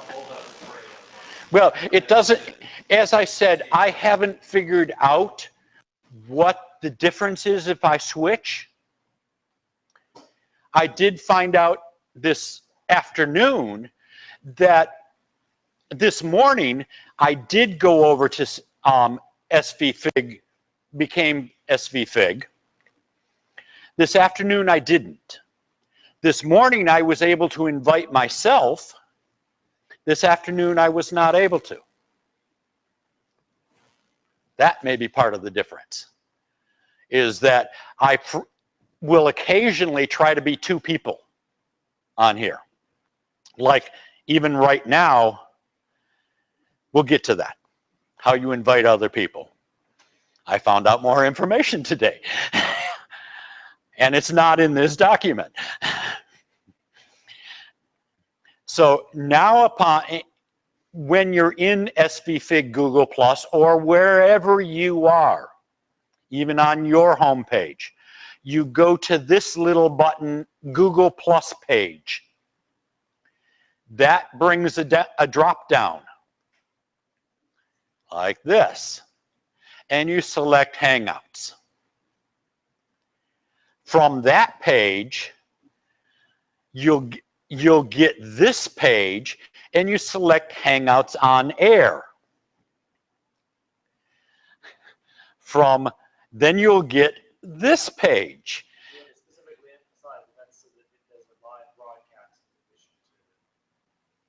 Yes, Google Hangouts on Air is what Google uses so that it pumps it to YouTube.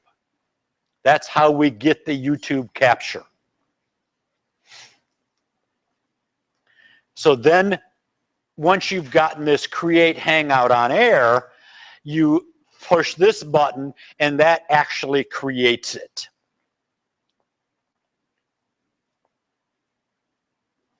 It'll ask you a name for it. you give it an appropriate name. This is our standard that Sam and I agreed on. I can't remember which of us started. We debated back and forth of how we were going to call these. This is what we ended up with.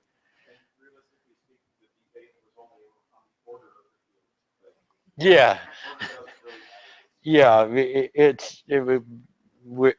they don't sort, but I don't think we care. Because even right now, to see some of the early ones, you got to go back and forth between Sam's page and my page on YouTube. They're not easy to find always. That's why you'll see in a minute that I send out a link. Not for lack of trying either. We tried really hard to get SVFIG presence on YouTube through Right. Plus, and it just won't take it. It just didn't happen. We couldn't get this SVFIG page, that's the business name, to have a YouTube page. But at this point in time, you can add more people, but we typically don't. And then you come up with this page as if it started it, but it hasn't yet. You now have to click this start button. That opens up a whole nother web page. And at this point in time, if this is the first time that you're doing it, Windows will ask you if you want to allow your webcam to be used. And so we allow the webcam. And here's where it has that you can invite guests by typing their name into the field. I tried this morning, and we can talk about this a little bit.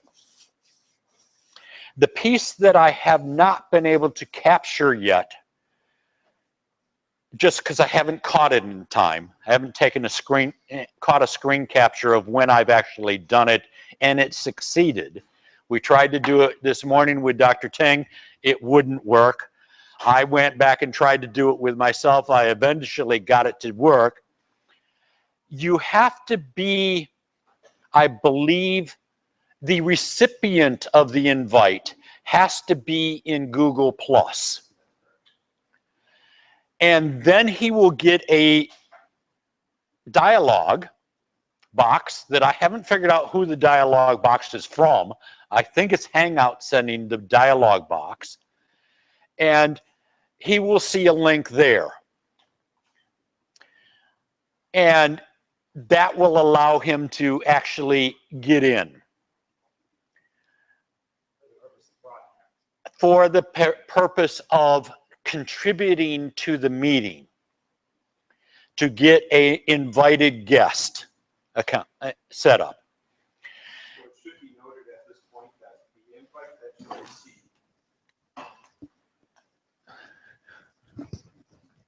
So I'm saying it should be noted at this point that the invite that you receive just says, basically, do you want to participate in this hangout? It actually, at least the last one I received, does not tell you that this is going to be a hangout on air.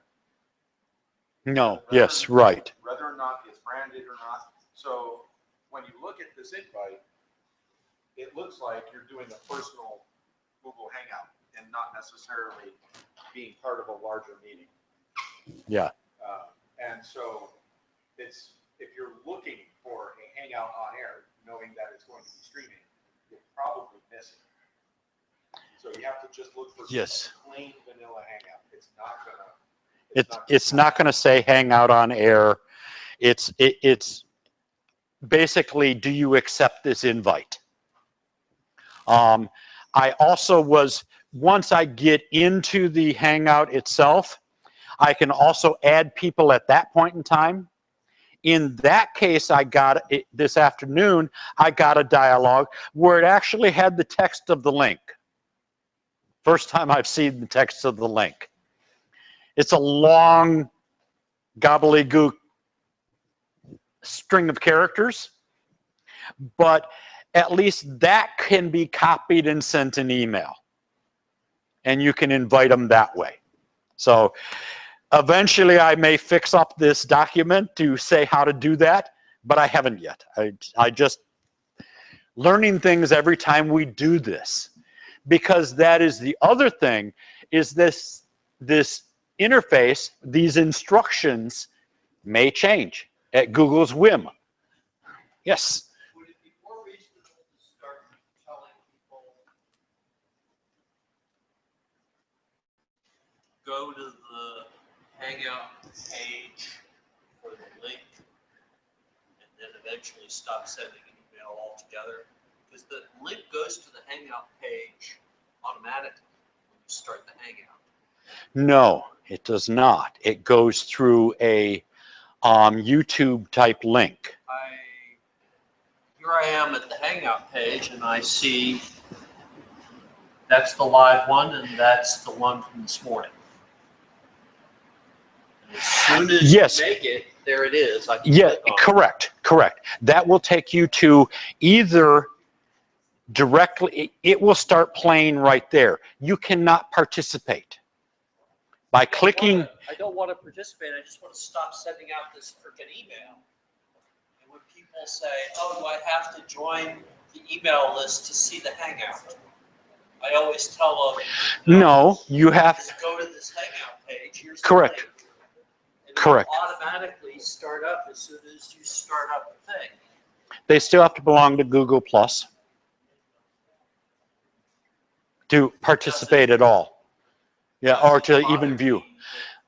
Well, if they go to YouTube, the link that I send out in the email is the YouTube link.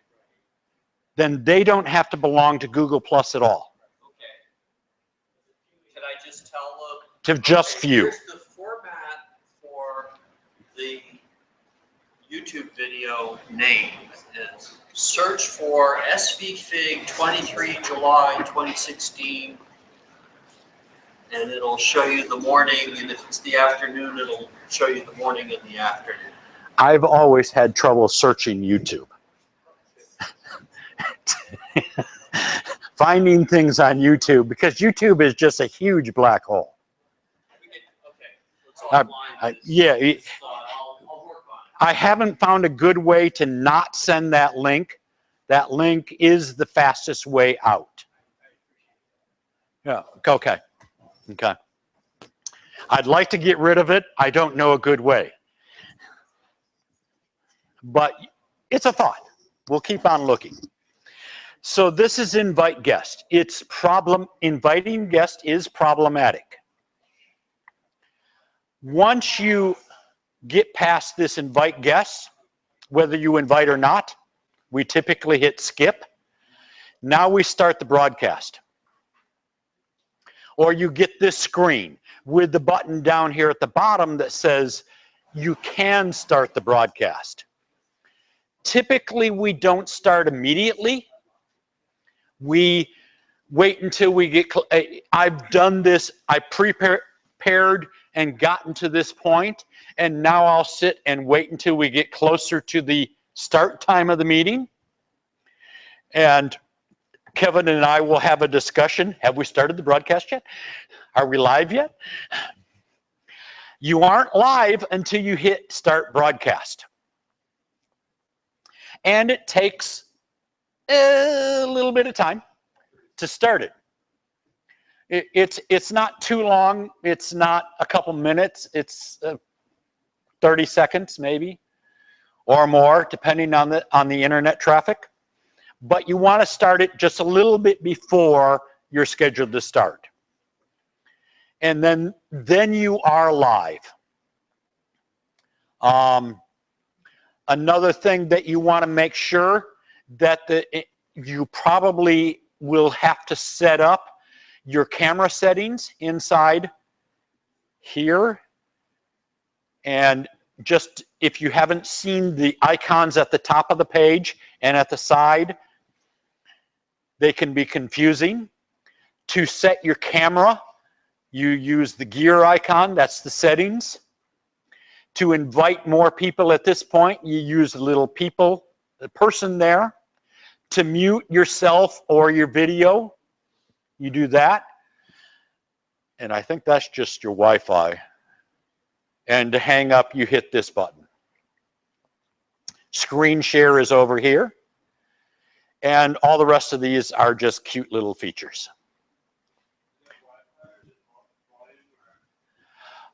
I can't remember. Hang on.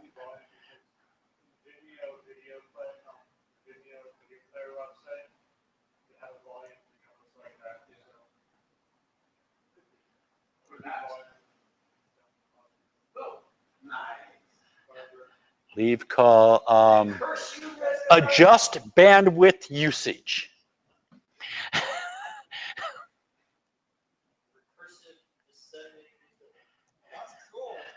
Oh, yes, yes. It's a cool effect. I frequently do it by mistake. And it's, stop! But yes, that's one of the fun effects. You have this particular screen on that laptop as well? Yes, that's what I just showed you. Might be able to look at it and tell us what's. That's this screen. See the icons? It's still screen sharing.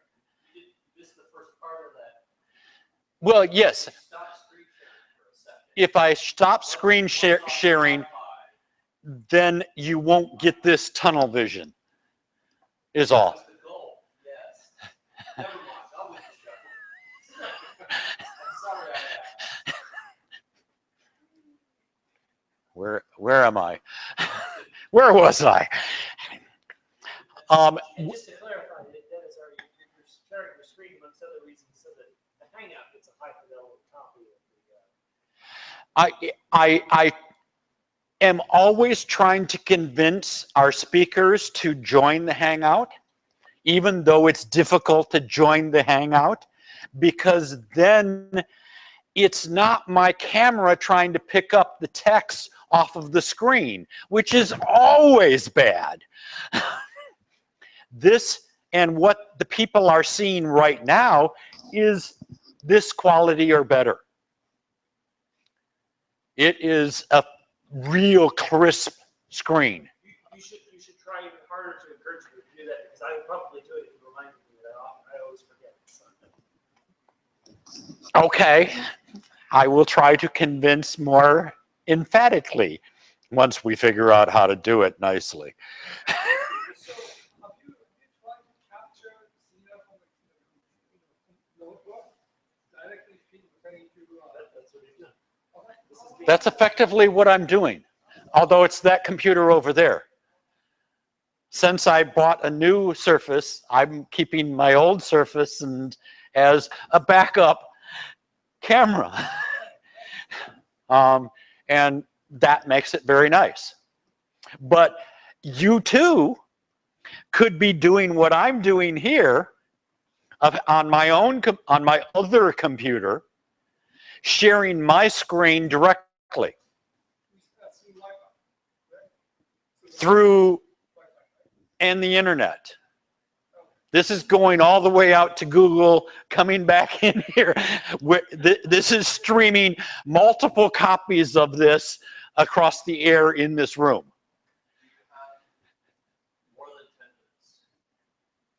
No. Of material. No. I'd like you to wrap it up in the next 10 minutes, then we can have a short 10-minute planning session. Okay. Expedition plans, and be out here. Notice where my scroll bar is. Yes. Doesn't affect how much you have to say. Well, yes, I can always be quick. Yes. When you select the settings, this is how you set up your camera. Now, I was selecting Droid Cam. This is the first time that I found out that Droid Cam works in Google Hangouts, again, finally. Typically, I will select Minicam to have that in the way. But you've got all sorts of choices. At this point in time is when I set up the camera angle to make sure that I've got the whole screen. I may have to zoom in down here at the bottom, this little thing, you click that and you get this dialog that allows me to pick up the YouTube link.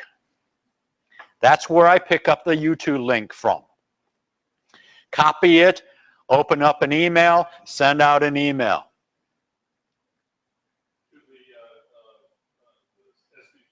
To the SVFIG mailing list. Some people like that, some people don't. We'll work on that. From the ManyCam interface and from the DroidCam interface, I can zoom, I can do all sorts of effects. I can set this thing up for pumping out 1080p. That isn't real. Google, I think, Hangouts, I think, are 720p. I think is what they are. If I didn't buy DroidCam X, I would be only putting out 480p. So that's the choice on what you pump out, and that's it. Is that a PDF document you're looking at? Yes. Okay. You want it? That one I will be sending to Dave, and he'll put it into the mailing list. Was it? Oh, the old copy.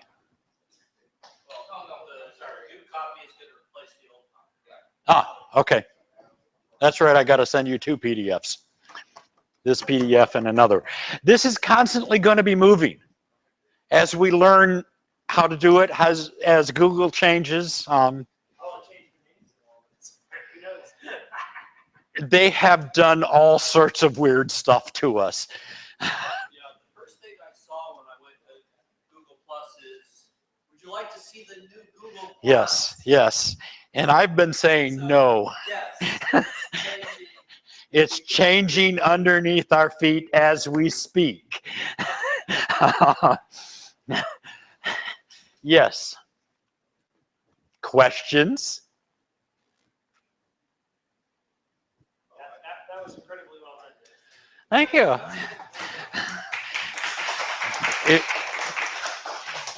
From the time Kevin and I first thought about doing this piece has been months.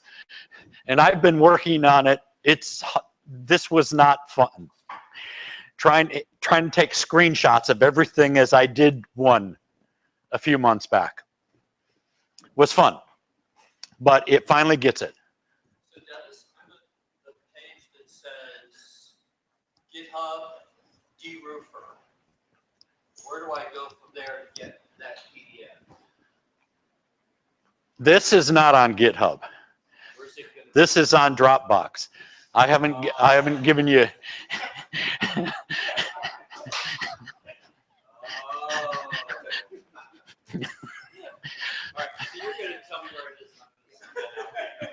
I'm going to send you a copy of this PDF and of the other PDF. Finding this one is a little bit difficult, but it's on my Dropbox. It's in my public folder of Dropbox. I've sent out that list. My batteries. Wow. his personal battery and his camera battery? No, this is the laptop is dying. We're down to 6%. Okay, so we're done. And Dave has a question. Yeah. So if you're not using your smartphone camera, you're using another camera, some of those instructions will vary. Correct. Depending on how you've set this up, how you want to do it. Sam was using his computer. The difficulty there is now you've got an up angle. And he would catch reflections much more. This was the solution to the reflections. Correct. It can be any USB camera. This was a very good camera in most smartphones. Or the camera That was Sam's originally. That does depend on the laptop though. Like my PC laptop could only do 480. Right, right. It depends on them. We started also off with just one of these cheapies, USB 2 cameras. Very low. Very low. Wow, that's just dropping. That's just dropping like crazy. I think we better shut this down before I lose everything on my computer. No, it's not quite that bad. So far, I haven't lost anything. I think when it goes down to powered, it goes into hibernate, and it gets that image saved to disk fairly quick. So, was that done soon enough for you? Yes, that was awesome. Excuse me while I plug in my computer. Except for the short meeting with those of us that are going up the hill tomorrow. Okay. Okay, we're gonna meet at Andres's place. Here. No, this isn't We're done? publication. Okay. We are done. We'll see you next month. Email that I'm gonna send out